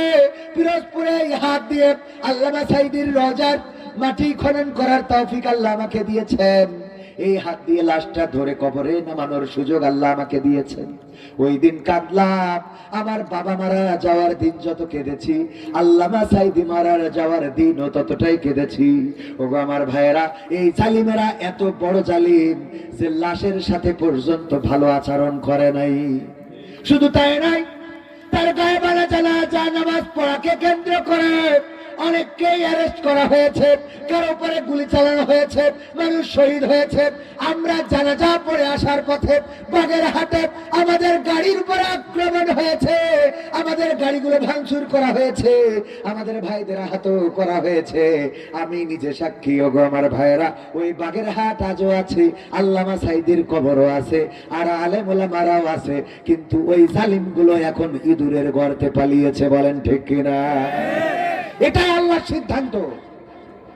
আর এই কথাগুলো বলার পরে যেই জালিমেরা বলবে না ওদের বিরুদ্ধে বলা যাবে না, ওরাও আর এক জালিম। তোমরা আমাদের মাটিটাও ঠিক মতো দিতে দাও নাই। বাবার জানাজায় শরীক হয়েছে, মামলা 20টা 30টা করে মামলা। বাবা মারা গিয়েছে, জানাজায় শরীক হয়েছে, সেই জানাজা শেষও করতে পারে নাই, ধরে নিয়ে গিয়েছে। এত জুলুম আমার আল্লাহ সহ্য করে নাই। বলেন ঠিক কিনা? আমার আল্লাহ যখন জুলুমের সীমা অতিক্রম করে তখন আল্লাহর সাহায্য এসে যায়। বলেন সুবহানাল্লাহ। জুলুমের সীমা অতিক্রম করেছিল, আল্লাহর সাহায্য এসে গিয়েছিল। আমার ভাইয়েরা, আমরা সেই প্রথম আলোচনায় আসি। মনে আছে সেই বনি ইসরাইলের ঘটনা? মনে আছে? বনি ইসরাইলের ওই ব্যক্তি মারা যাওয়ার পরে তার লাশ পুড়ানো হলো, তারপরে ছাই বানানো হলো, চারিদিকে উড়িয়ে দেওয়া হলো অথবা নদী পানিতে ভাসিয়ে দেওয়া হলো। আল্লাহ বললেন কোন, সাথে সাথে কি ভাইয়া কোন হয়ে গেল। আল্লাহ বললেন হও, হয়ে গেল। যখন ওই লোকটিকে আল্লাহ রাব্বুল আলামিন দাঁড় করালেন, আমার বান্দা তুমি কেন তোমার সন্তানদের এমন ওসিয়ত করেছিলে যে তুমি মারা যাওয়ার পরে তোমার লাশটা পুড়াবে, তারপরে ছাই বানাবে, উড়িয়ে দেবে, এই ওসিয়ত কেন করেছিলে? ওই লোকটা বলল, গো আল্লাহ, আমি দুনিয়ার জমিনে থাকাকালীন সময় অন্যায় করেছি, জুলুম করেছি, অপরাধ করেছি, জেনা করেছি, ব্যভিচার করেছি। আল্লাহ, তোমার নাফরমানি যত কাজ আছে এমন কোন কাজ নাই যা করি নাই। ওগো আল্লাহ, আমি জানতাম মারা যাওয়ার পরে তুমি আমারে ধরবা আর আমার বিচার করবা, আমার জাহান্নামে দিবা। ওগো আল্লাহ, আমি শুধুমাত্র তোমার কাছে ধরা খেয়ে যাব এই ভয়ে আমার সন্তানদের বলেছিলাম আমার লাশটা যেন পুড়ায়, ছাই বানায়, উড়ায় দেয়। এই শুধু তোমার ভয় আমার মধ্যে কাজ করেছিল।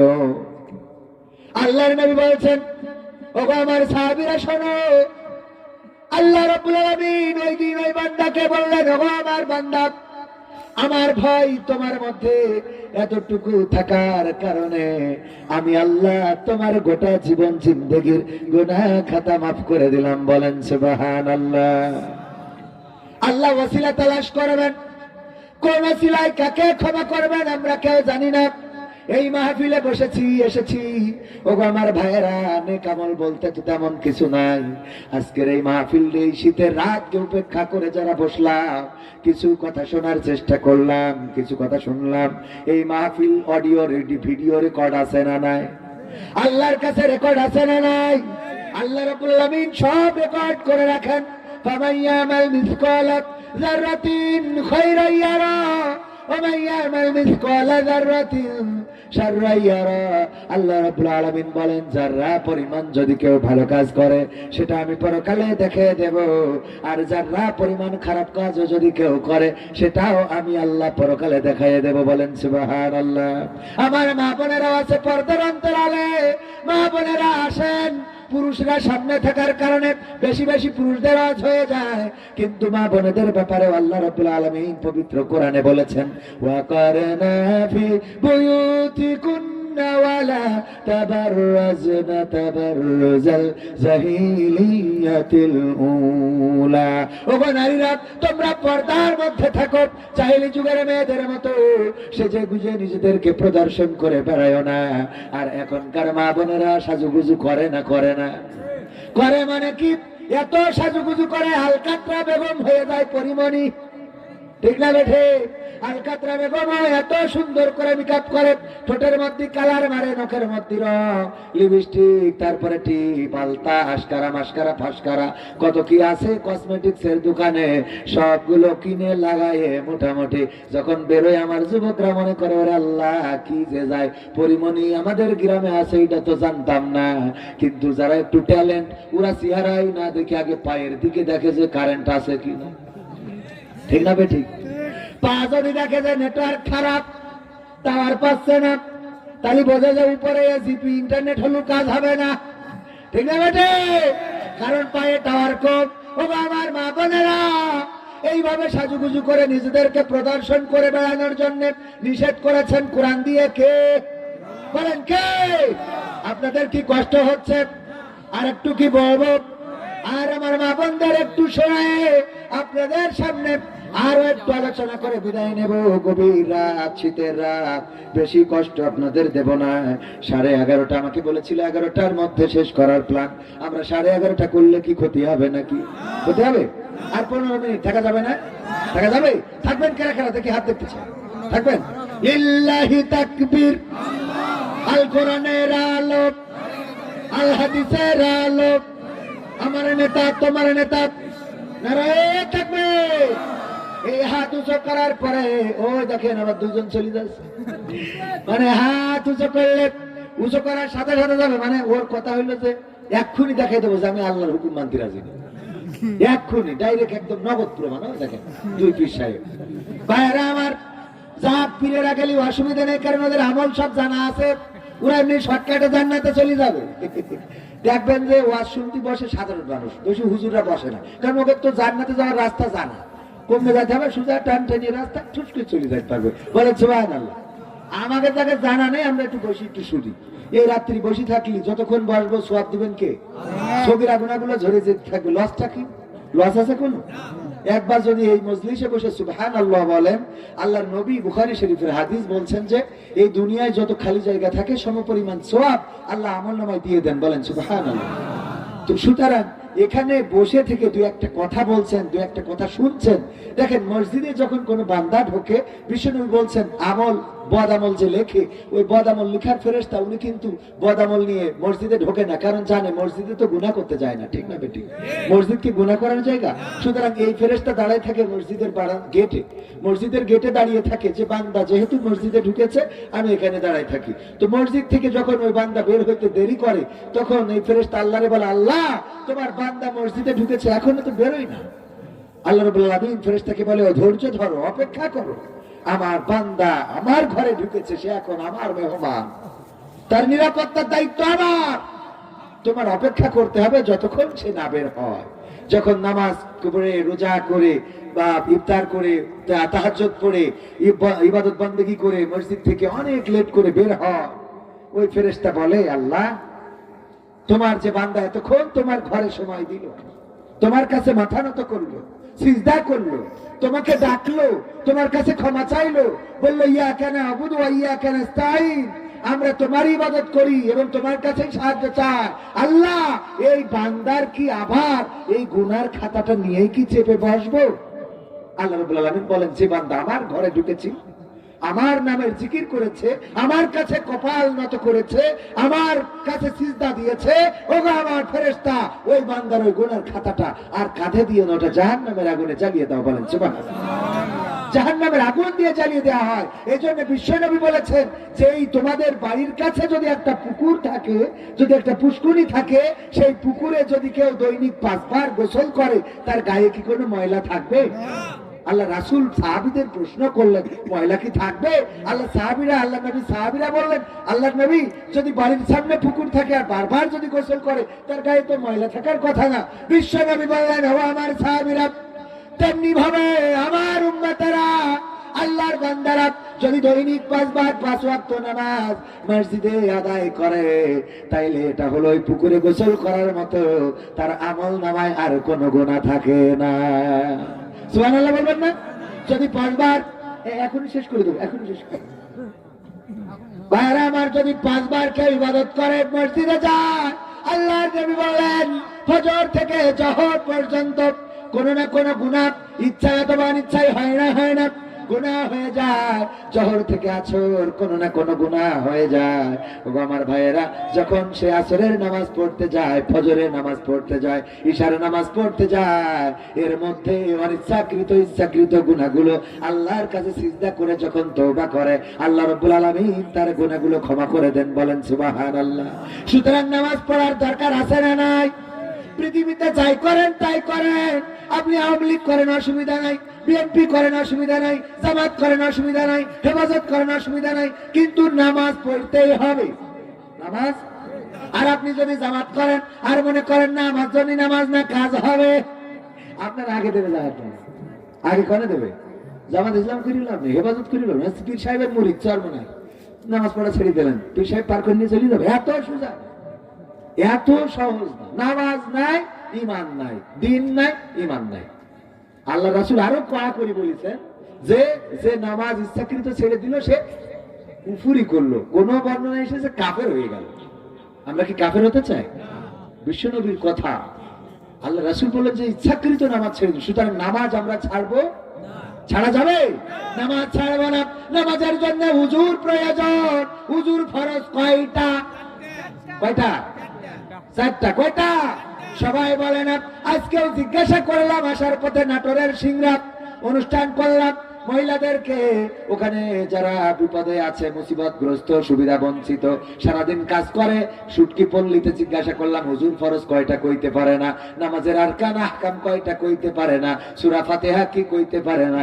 সূরা কালেমায়ে তাইয়্যিবাটাও পড়তে পারে না, কালেমায়ে শাহাদাত পারে না। বললাম যদি কোনো মানুষ মারা যায় কি পড়া লাগে? মারা যায় এই খবর শোনার পরে কি পড়া লাগে বলতে পারে না। বললাম বিপদে পড়লে, মুসিবতে পড়লে কোন দোয়াটা পড়তে হয় তাও পারে না। কয়েকদিন পরে চ্যানেলে আসবে, 5-7 দিন পরে, আপনারা দেখে নিবেন যদি মিথ্যা বলি। ও আমার ভাইয়েরা মুসলমান, আমার মা বোনেরা এমন অনেকেই আছে হুজুর ফরজ কয়টা জানে না, নামাজের আরকান আহকাম জানে না, সূরা জানে না, কালিমা জানে না, আত্তাহিয়াতু জানে না, দুরূদ জানে না। কারণ জানবে কি, আগে এইগুলোর দরকার ছিল, এখন দরকার লাগে। কতখানে লাগে? আগে যখন মাস্টাররা মেয়ে দেখতে যেত, যাওয়ার পরে কোরআন শরীফ খুলে দিত, দিয়ে বলতো ওগো মা এই জায়গা থেকে 2 লাইন পড়ো। ঠিক না ঠিক? 2 লাইন পড়ো। আয়াতুল কুরসিটা কি মুখস্থ আছে? শোনাও। হুজুর ফরজ কয়টা? আত্তাহিয়াতু কি হবে? দুরূদ ইব্রাহিমটা বলো। কিন্তু এখন এটা আর জিজ্ঞাসা করে না। এখন ইয়াং পোলাপান যায়, এখন মুরব্বীদের আর মেয়ে দেখতে যাওয়া লাগে না। এখন ইয়াং পোলাপান বন্ধু বান্ধব নিয়ে যায়, নিয়ে যেয়ে বলে, আপু আপনার টিকটকে ফলোয়ার্স কত? ঠিক না বেঠি? ফেসবুক আইডিতে ফলোয়ার্স কত? মনিটাইজেশন করে নাকি? অ্যাডসেন্স কি হয়েছে? টাকা কি আসে? কথা কয় ঠিক না বেঠি? এখন আর নামাজের খবর না। এখন টিকটকে তার ভিডিওর ভিউজ কেমন হয় এটা জিজ্ঞাসা করা হয়, তার ফেসবুকে কত ফলোয়ার্স আছে সেটা জিজ্ঞাসা করা হয়। আবার নতুন করে উঠেছে কাপড় ভিডিও নাকি বানায়, বর দাঁড়ায় থাকে পিছনে অথবা বর ক্যামেরা ধরে, আর বউ বলে হাই গাইস এসেছি আবার তোমাদের সামনে, তোমাদেরকে আজকে মন খুলে দেখাবো। কি দেখাবে? মন খুলে দেখাবে শয়তান। আর বউ ধরে, স্বামী ধরে ক্যামেরা, স্বামী ধরে কি? ক্যামেরা, অথবা স্বামী পিছনে থাকে। কিছু ভিডিও দেখা যায় যে স্বামী থাকে পিছনে, ওই পকড়, হ্যাঁ বন্ধু কে তুমি, কোথা থেকে জয়েন করেছো? হ্যাঁ মাকসেদ আই লাভ ইউ। আরে বাবা শয়তানি। ওই যে সুমো মারি দিলে মাকসেদে ও বাড়িতে খালি কল্পনা করে, আই রে সুন্দরী আমার সুমো খেয়েছে রে, রাত্রি স্বপ্ন দোষায় ওর বর্ষাতে কথা কয় না। তাহলে তোর বউ কনে নিয়ে গেছিস তুই চিন্তা করতে পারিস? নাউজুবিল্লাহ বলবেন না? করা যাবে এগুলো? করা যাবে?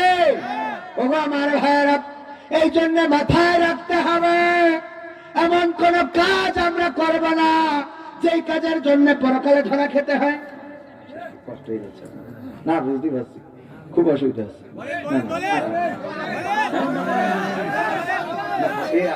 আপনারা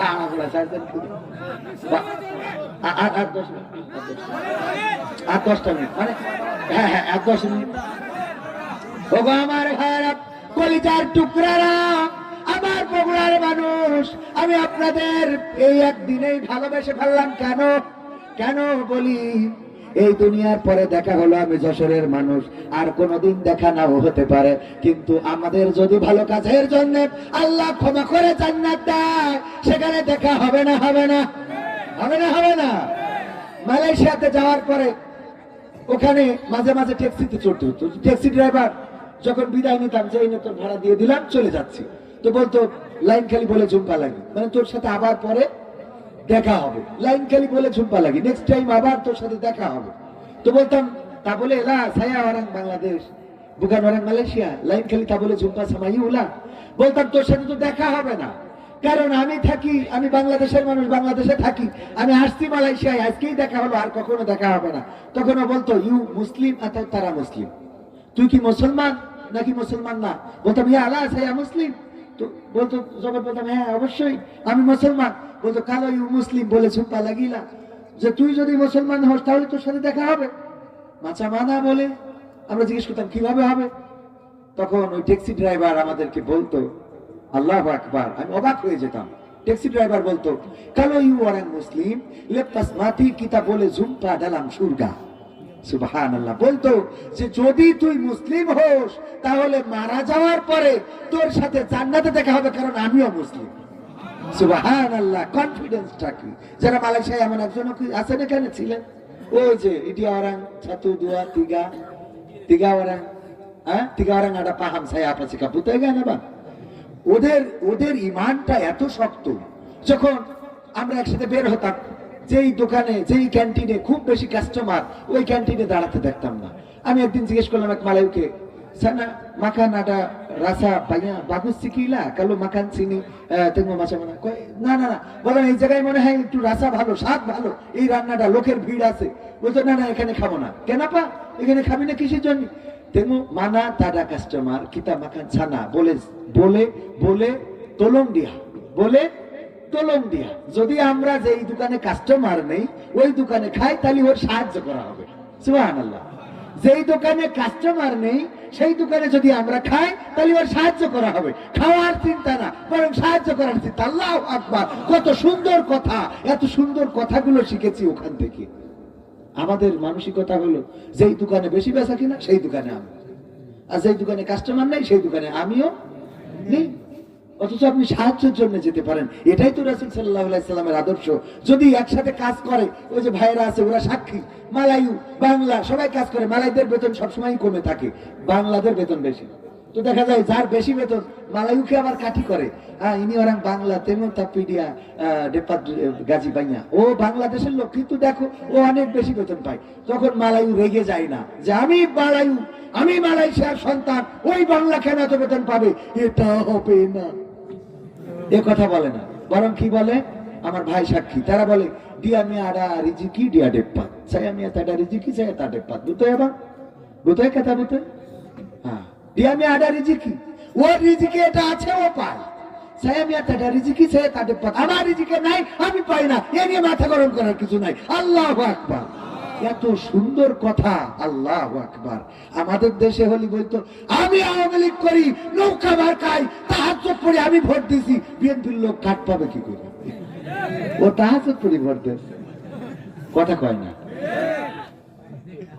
এক দেশের লোক তো এক দলের না হইলে আপনার কাট দেবে না, আর ওরা আলাদা দেশের লোক, তারপরে তাদের ইমানটা এত বড়। ছায়া ছায়া ছায়া মিয়া রিজিকি তাটা, আটা রিজিকি kalau ada riziki saya boleh dapat, kalau tak ada riziki tak dapat। আল্লাহু আকবার। এই কথাগুলো মাঝে মাঝে মন চাই বলি, ওদের কথা যদি বলি কুরআন থেকে হাদিস থেকে বলা লাগবে না, ওই মুসলমান হিসেবে ওরা মুসলমান নামাজের জন্য যখন যায় সম্মানিত ভাইয়েরা, তখন নামাজ এত সুন্দর করে পড়ে, ওরা মাঝে মাঝে আমাদের কাছে হাসাহাসি করে, কয় পাকিস্তান ওই যে খানিক আগে আমার ভাই বলে গেল না, আমাদের সালেহি ভাই বললো যে এত জোরে নামাজ পড়ে যে বাড়িতে দোয়া কালাম পড়ে আসে, সিজদাটা খালি মসজিদে এসে করে, ঠিক না?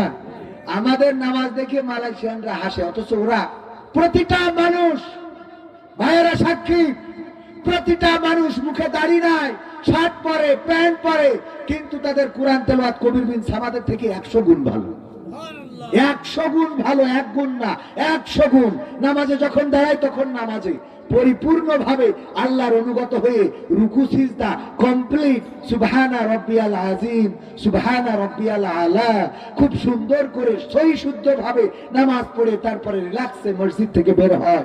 একজন মালাইকাও দেখি নাই যে নামাজে যে তাড়াহুড়ো করে তাড়াতাড়ি খুদুবুদু করে, আমাদের দেশের কানুইও ভেজে না, দাড়ির মতো পানি ঢোকে না, জামাত শুরু হয়ে গেছে, জুতো খোলে, একটা পরে পাকিস্তানে একটা ইন্ডিয়ায়, এত জোরে জুতো খোলে, একটা পাকিস্তানে আর একটা ইন্ডিয়ায়, সেই দেখে ইমাম সিজদায় চলে গেছে, ও চিন্তা করে আমি মিস করব না, একা একা রুকু করি তারপরে সিজদা, নামাজ হবে? একা রুকু করলে নামাজ হবেই না। ইমাম সাহেব ও রুকু ধরতে গেছে, সেই সময় সামি আল্লাহু লিমান হামিদা বলে উঠে গেছে, ওর দুঃখ হইলো এত জোরে আসলাম তাও শালা ইমাম উঠে গেল, আমি রুকু একা করব, ঠিক না বেঠিক? করে না করে না? আমার চোখের সামনে অসংখ্য বার পড়েছে। আমাদের দেশের মানুষগুলো আমরা ইসলাম বুঝি না, খালি আবেগ দিয়ে চলি, আবেগ ত্যাগ করে মূল ইসলামটা বোঝা দরকার। আল্লাহ আমাদের সেই তৌফিক দান করুন। বললাম আমি আমাদের দেশে এত সুর দিয়ে বলি, এত গান দিয়ে বলি, এত কবিতা দিয়ে বলি, তাও মানুষ শুনতে চায় না। আর মালয়েশিয়ায় আলোচনা হলো কোনো সুর নেই, ঠিক তো?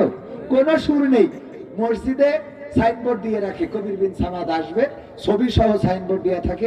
কিছু মসজিদ আছে ডিজিটাল একেবারে মনিটর করে দিয়া, ওই মনিটরে অ্যাড যাচ্ছে যে আগামী শুক্রবারের জুম্মার খুতবা দিবেন অমুক, শনিবারের সন্ধ্যাবেলা অমুক আলোচনা করবেন। এই আলোচনা শুধু মুখে আলোচনা করে, কোনো সুরও না পদও না, এইগুলো শোনার জন্য হাজার হাজার মানুষের ভিড় জমে যায়। আল্লাহু আকবার। আর আমাদের সুর দিয়েও ডাকি পাইতেছি না, যা পাবো কি? সত্য মমতাজের পিছনে একটু দায়িত্ব ভেজালি না, ঠিক না বেটে? আমার মা বোনেরা, আল্লাহ বললেন পর্দা করো, জাহিলি যুগের মেয়েদের মতো সেজে গুজে নিজেদেরকে দেখায় বেড়ায় না। আর আমার মা বোনেরা পর্দা ছেড়ে দিয়েছেন, নিজেরা যা চেহারা তার থেকে আরো সাজে। আর এই সেই যে যখন আমার ছেলেরা আকৃষ্ট হয়, বিয়ে করার পরে বাসর রাতে ঘুমটা খুলে দেখলো, আহারে কি দেখার পরে সকালবেলা গোসলের পরে দেখি আর চিনতে পারে না, কি ঠিক না বেঠি? এইবার ওই যুবকরা গান গায়, আমি পারি না আর পারি না, আমি কেন মরি না, আজরাইল কি চিনে না আমারে গো, আমি পারি না আর পারি না, হয়তো 2 দিন পরে মরবো, আগে মরলে কি ক্ষতি, ওরে এই দুনিয়ার রং তামাশা বুঝলাম না রে একরতি, ও আমার ঘরের রমণী সে যে কাল নাগিনী, ঘরের রমণী সে যে কাল নাগিনী, আমারে বাজাইলো 12টায়, আমি পারি না আর পারি না, ঠিক না বেটে? পারবে কি? ও তো মেকআপ দেখে পাগল হইল। এই জন্য মা বোনেরা, আমার এই সরল সোজা পোলাপানের দয়া করে বিভ্রান্ত করবেন না, যা আছে তাই দেখাবেন। এত সাজুগুজু করে দেখানোর কোনো দরকার নাই। এরা প্রতারিত হইলে সারাটা জীবন কেন্দ্রে বেড়ায়। আর মহিলারা যদি কোনোভাবে স্বামীর থেকে কষ্ট পায়, দেখেন আমাদের পুরুষেরা ভালো, ওরা বলে আমি পারি না আর পারি না, আমি কেন মরি না, আজরাইল কি চিনে না আমারে গো, আমি পারি না আর পারি না। আর ওরা কি বলে? আমি পারি না আর পারি না, আমার স্বামী কেন মরে না, আজরাইল কি চিনে না স্বামী রে গো, আমি পারি না আর পারি। মানে ও মরলিও আর একজনের সাথে, ঠিক না বেটে? বলে তোর মরণ হয় না কেন, তোর আজরাইল চিনে না কেন, তুই মরিস না কেন, এত লোকের মাটি দিতে হয়, তোর দিতে হয় না কেন? বলে না বলে না? আল্লাহর নবী বললেন, ওগো আমার মহিলা সাহাবীরা শোনো, অধিকাংশ নারীরা জাহান্নামী। আমি মেরাজ থেকে দেখে এসেছি, মহিলা সাহাবীরা প্রশ্ন করলেন, ওগো নবী, কি এমন অপরাধ নারীদের যে অপরাধের কারণে অধিকাংশ মহিলারা জাহান্নামী? আল্লাহর নবী বললেন, মহিলারা অনেক পাপ কাজের মধ্যে বড় পাপ কাজ দুইটা করে, দুইটা পাপের কারণে বেশি জাহান্নামী। তার মধ্যে এক নম্বরে হলো অনেক নারীরা স্বামীর প্রতি অকৃতজ্ঞ। স্বামীর প্রতি কি কি কি কি কৃতজ্ঞ? কৃতজ্ঞ, অকৃতজ্ঞ। কেমন অকৃতজ্ঞ? দেখেন, স্বামী যায় এনে দিক, ভালো লাগে না। স্বামী মাছ কিনে আনলে সেই মাছে নাকি কাটা বেশি, তো মাছ কুইটে নিয়ে আসবে, আছে না নাই? স্বামী যদি কচু কিনে আনে, ওই কচুটি গাল চুলকায়। স্বামী যদি ওল কিনে আনে, সেই ওলে গাল ধরে। ওগো আমার ভাইয়েরা, যদি কোনো কাপড় কিনে আনে, সেই কাপড়ের রং থাকে না, সুতো ভালো না, ডিজাইন ভালো না, গায়ে দেওয়া যায় না, গা পরা যায় না, অথচ মকসেদের বোর জন্য মকসেদ যা কিনে আনে খুব ভাল লাগে। ঠিক না ঠিক?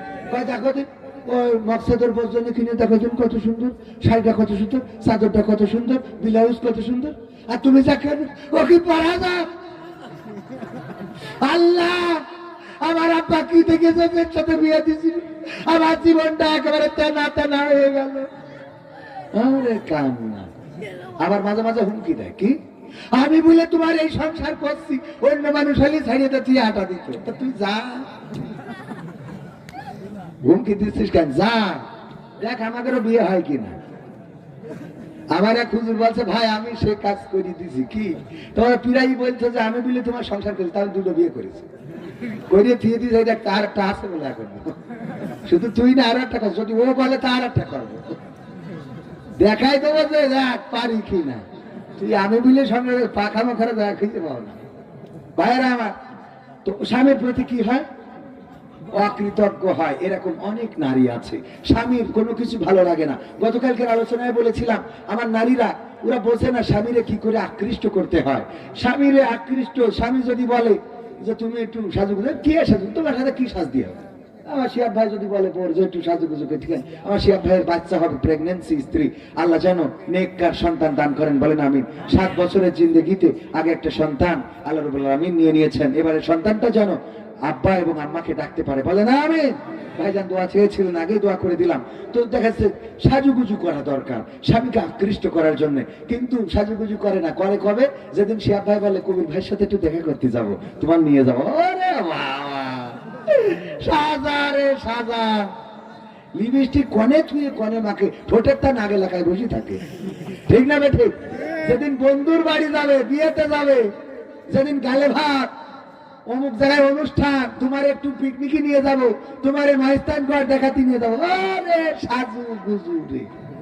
আর এই সাজুগুজু করে দেখায়, বন্ধুদের দেখায়। আমাদের আমির হামজা ভাই বলছে যে একজন এসে বাইকে করে বসে রয়েছে, তারপর দেখলাম খুব এমন শাড়ি পরিয়েছে যে একবার তাকাই আর দ্বিতীয়বার তাকানোর কায়দা নেই।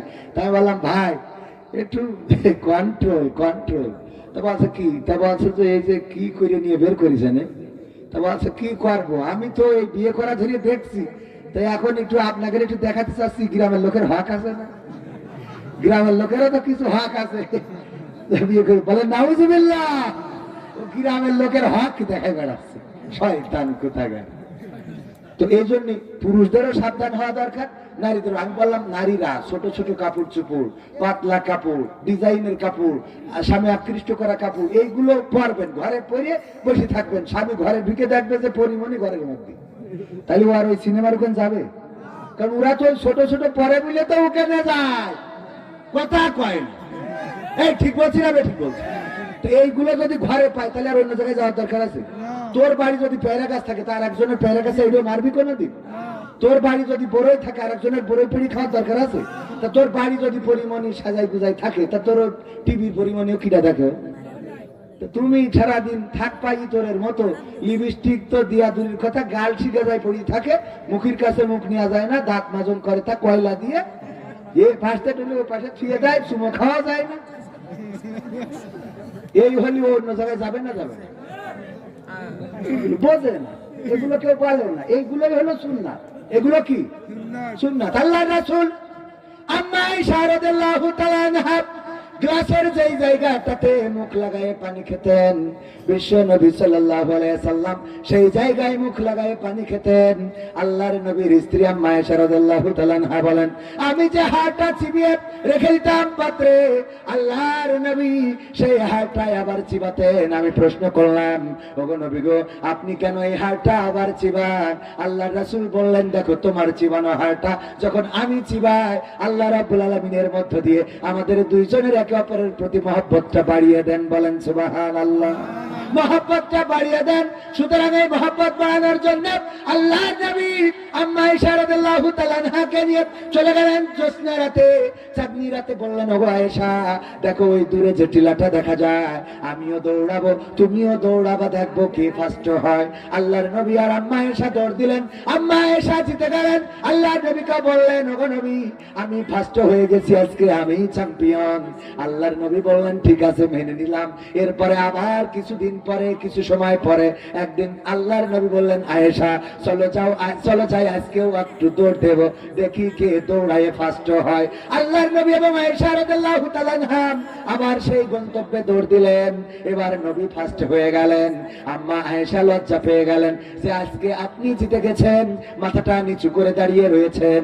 আল্লাহর নবী বললেন, ওগো আয়েশা, তুমি আমার অর্ধাঙ্গিনী, আমি তোমার স্বামী, তোমার আমার অধিকার সমান। সুতরাং তুমি আমাকে একটা গোল দিয়ে রেখেছিলে, আজকে আমি তোমার আর একটা গোল দিয়ে সমান সমান পরিশোধ করে দিলাম। সুতরাং লজ্জা পাওয়ার কিছু নাই। বলেন আল্লাহু আকবার।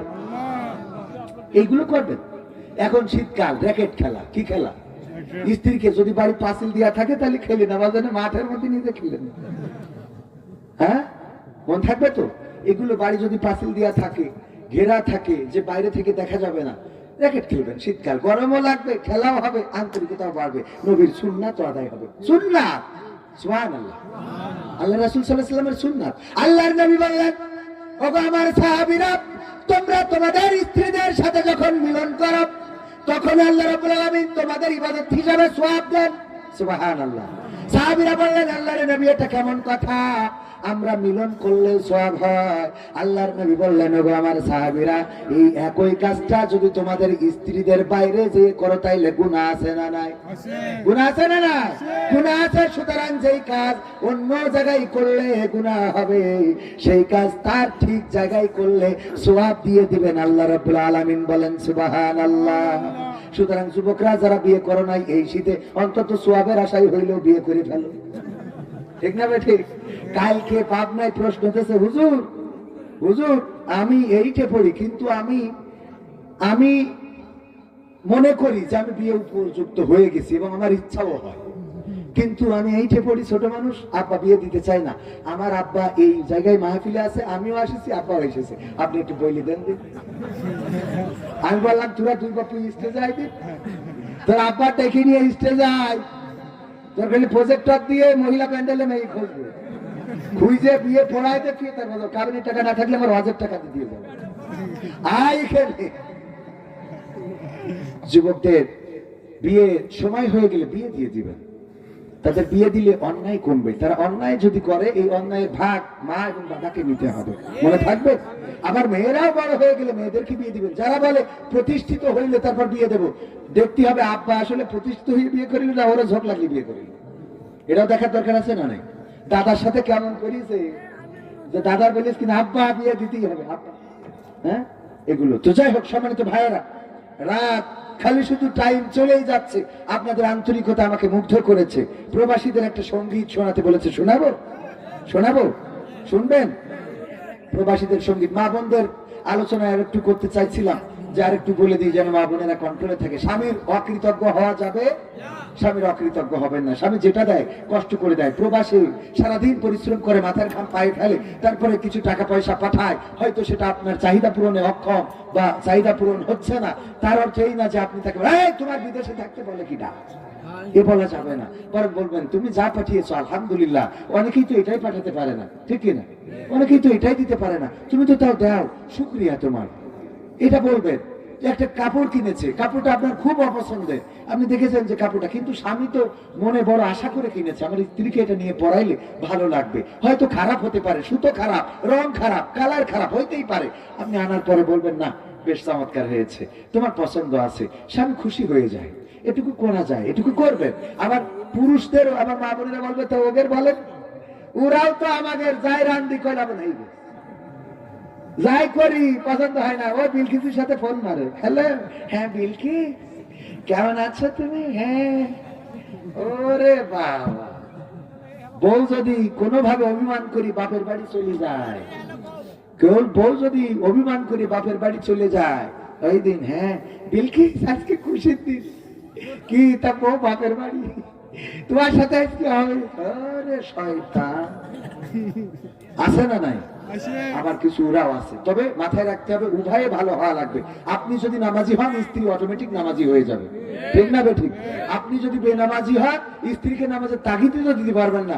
ওই যে একজনের মতো বলছে যে হুজুর ওয়াজ করেছে যদি স্ত্রী নামাজ না পড়ে তো স্বামী জাহান নামে যাবে, ও বাড়ি থেকে বলছে ওর কেন বলছো কে জন্য বলছে ওর নামাজ পড়তে হবে কেন, তো বলছে হুজুর বলেছে যদি স্ত্রী নামাজ না পড়ে তো স্বামী জাহান নামে যাবে। তো বলছে তো অসুবিধা কি, অসুবিধা কি মানে, তুই নামাজ না পড়লে আমি জাহান নামে যাবো, অসুবিধা কি মানে? তো বলছে তুমিও তো নামাজ পড়ো না, বলছে আমি নামাজ পড়ি না এর জন্য আমি জাহান নামে যাবো, অসুবিধা নেই, তোর জন্য যাবো, তোর জন্য যাবে, তোর জন্য যাবো না, আমার জন্য আমি যাবো, তুই তোর অসুবিধা কি, কিন্তু তোর জন্য যাবো কেন? বলছে এই শীতের রাত ঝামেলা করে না, কালকে কি আজকে কাল বাঁচবো তার কোনো গ্যারান্টি নেই, ওর আচ্ছা কোন পাগল হুজুর আসি দেখা এই রাত্রি 12টার সময় জোর করে উঠায় উজু টুজু করাইয়ে শীতিতে কাটতেছে থরথর করে, এই যে 12টার পরে রাত 1টার সময় বলতেছে বলো এখন কোন নক্তে নামাজ কয় রাকাত পড়তে হবে, কি সূরা পড়বো, বলছে যা হয় পড়, এখন গলা আসতে কেন, যা হয় পড় মানে তুমি পড়াও, সামনে যাও ইমামতি করো, আর দুজনে দাঁড়াচ্ছি, একটাই তো ভেজাল ইমাম, কারণ তোমার তো ভেজাল ইমাম বলা যাবে না, তুমি ভেজাল ইমাম, তুমি পড়াও আমি পিছনে পড়ছি, দেখি কথা বলো আল্লাহর ওলি, রাত 12টার সময় উঠে তুমি এখন আমার এই স্মৃতি উজু করাইলে, তা বলছে ওরা করিস না কালকে থেকে পয়সা নেই, এই গেছে আমল করা। তো এই জন্য নিজেদেরও ভালো হওয়ার দরকার আছে না নাই? তুমি সারাদিন পরিমণি মেরি বেড়াবা, তুমি সারাদিন কারিনা কাপুর ঐশ্বরিয়া রায় সিরিয়াল দেখে বেড়াবা, আর বাড়ি এসে মনে করবা তোমার তাপসী রাবিয়া যাই নামাজে বসে সিজদায় পড়ে রয়েছে, ও মকসেদের সাথে এই হ্যালো, ঠিক না বে ঠিক? ও বল হ্যাঁ বল্টু ভাই কতদিন হলো আমার সাথে কথা বলেন না বল্টু ভাই, হ্যাঁ আপনি একদিন আসবেন, বল্টু কয় হ্যাঁ যাবো, আপনার হাতের একটু পানি খেয়ে আসবো। কি বলছেন, পানি কেন খাবেন, আপনাকে শরবত বানিয়ে খাওয়াবো। আরে বাবা কলা দেন না, আমার নিজের স্বামীর কোনোদিন এক বোতল পানি ভরি দেয় না, উনি শরবত বানিয়ে খাওয়াবে বল্টু।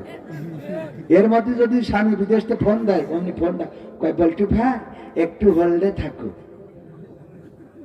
এই কি হয়েছে তোমার এত ফোন দাও কেন, বিদেশে কাজ করো টাকা পাঠাবা, আপনার বগুড়াতে তুলিয়ে বাজার করে চলে আসবো, তা তুমি এত ফোন দিবা কিসের জন্য?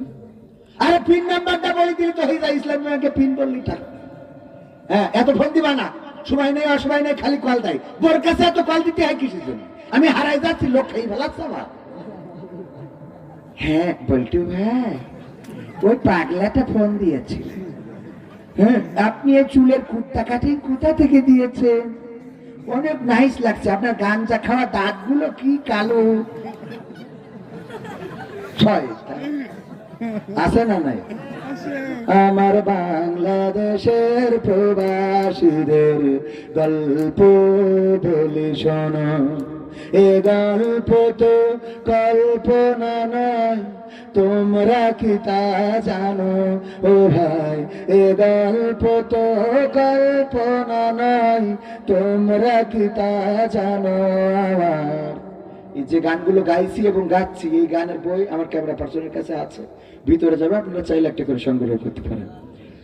আমার বাংলাদেশের প্রবাসীদের গল্প বলি শোনো, পল্লী গায়ের দুরন্ত ছেলে বাপে ডাকে খোকা, হঠাৎ করে ঢুকলো মাথায় বিদেশ যাওয়ার পোকা, রোগে শোকে ক্লান্ত পিতা খাটার নাই উপায়, বেকার ছেলে ছেলের এমন কথায় বাবাও দিল সাই। ক্ষেতের জমি হালের গরু বিক্রয় করে দিয়ে বাকি টাকা করলো পূরণ মায়ের গহনা নিয়ে। অনেক আশা বুকে বেঁধে ছাড়লো যখন বাড়ি, সে যে কি বেদনা বেধুর ছিল যেন নারী। মায়ে কান্দে ভাইয়ে কান্দে কান্দে আপন জন, চোখের জলে বুক ভেসে যায় শক্ত করে মন। এমন মানুষ কোন সে জনা, এমন মানুষ কোন সে জনা, তোমরা কি তা জানো?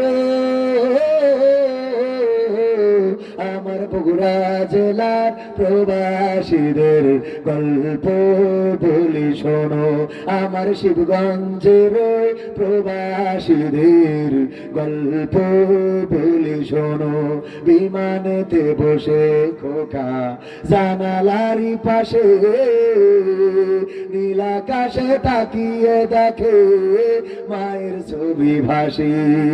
আঁচল দিয়ে চোখ মুছে মা প্রভুকে যে বলে, আল্লাহ তুমি ভালো রেখো আমার কোলের ছেলে। খোকা যে ছিল মা জননীর কোলে জারি বোটা, ভাবতে সব চোখ ভিজে জল পড়লো ফোটা ফোটা। এমন মানুষ কোন সে জনা, এমন মানুষ কোন সে জনা, তোমরা কি তা জানো? আমার সংসার দিঘির প্রবাসীদের গল্প বলি শোনো, আমার মালয়েশিয়ার প্রবাসীদের গল্প বলি শোনো। নদ নদী আর সাগর নগর দিয়ে খোকা পাড়ে পৌঁছালো যে অতি সাধের বিদেশের বাড়ি। অনেক কষ্টে মিলল খোকার এমন একটা কাজ, হাড় ভাঙা খাটুনি তাতে সকাল দুপুর সাজ। রোগে শোকে কাজ করে যায়, করে না অবহেলা, আকাশ সমান স্বপ্ন দেখে কাটিয়ে দেয় বেলা। মা জননীর সাথে যখন খোকা কথা কয়, বলে বাবা কেমন আছো জানতে ইচ্ছা হয়। মাগো আমি ভালো আছি, মাগো আমি ভালো আছি, দুঃখ নেই তো কোনো। আমার বাংলাদেশের প্রবাসীদের গল্প বলি শোনো, আমার সংসার দিঘের প্রবাসীদের গল্প বলি শোনো।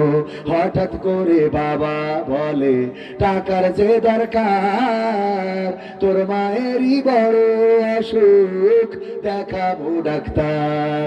চিন্তায় আমার বাড়ছে আবার তোর বোনেরই নিয়ে, দিনে দিনে হচ্ছে বড় দিতে হবে বিয়ে। তোর ভাইয়েরই লেখা পড়ার খরচ বেড়ে গেছে, দরকার এখন অনেক টাকার, তোর কাছে কি আছে?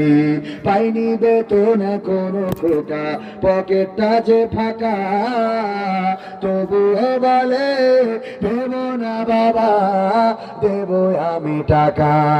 এমন মানুষ কোন সে জানা, এমন মানুষ কোন সে জানা, তোমরা কি তা জানো? আমার বগুড়া জেলার প্রবাসীদের গল্প বলি শোনো, আমার শিবগঞ্জের প্রবাসীদের গল্প বলি শোনো। 3 মাস গুনে খোকা এখন পৌঁছালো বছরে, করতে হয় কাজ এখন যে তার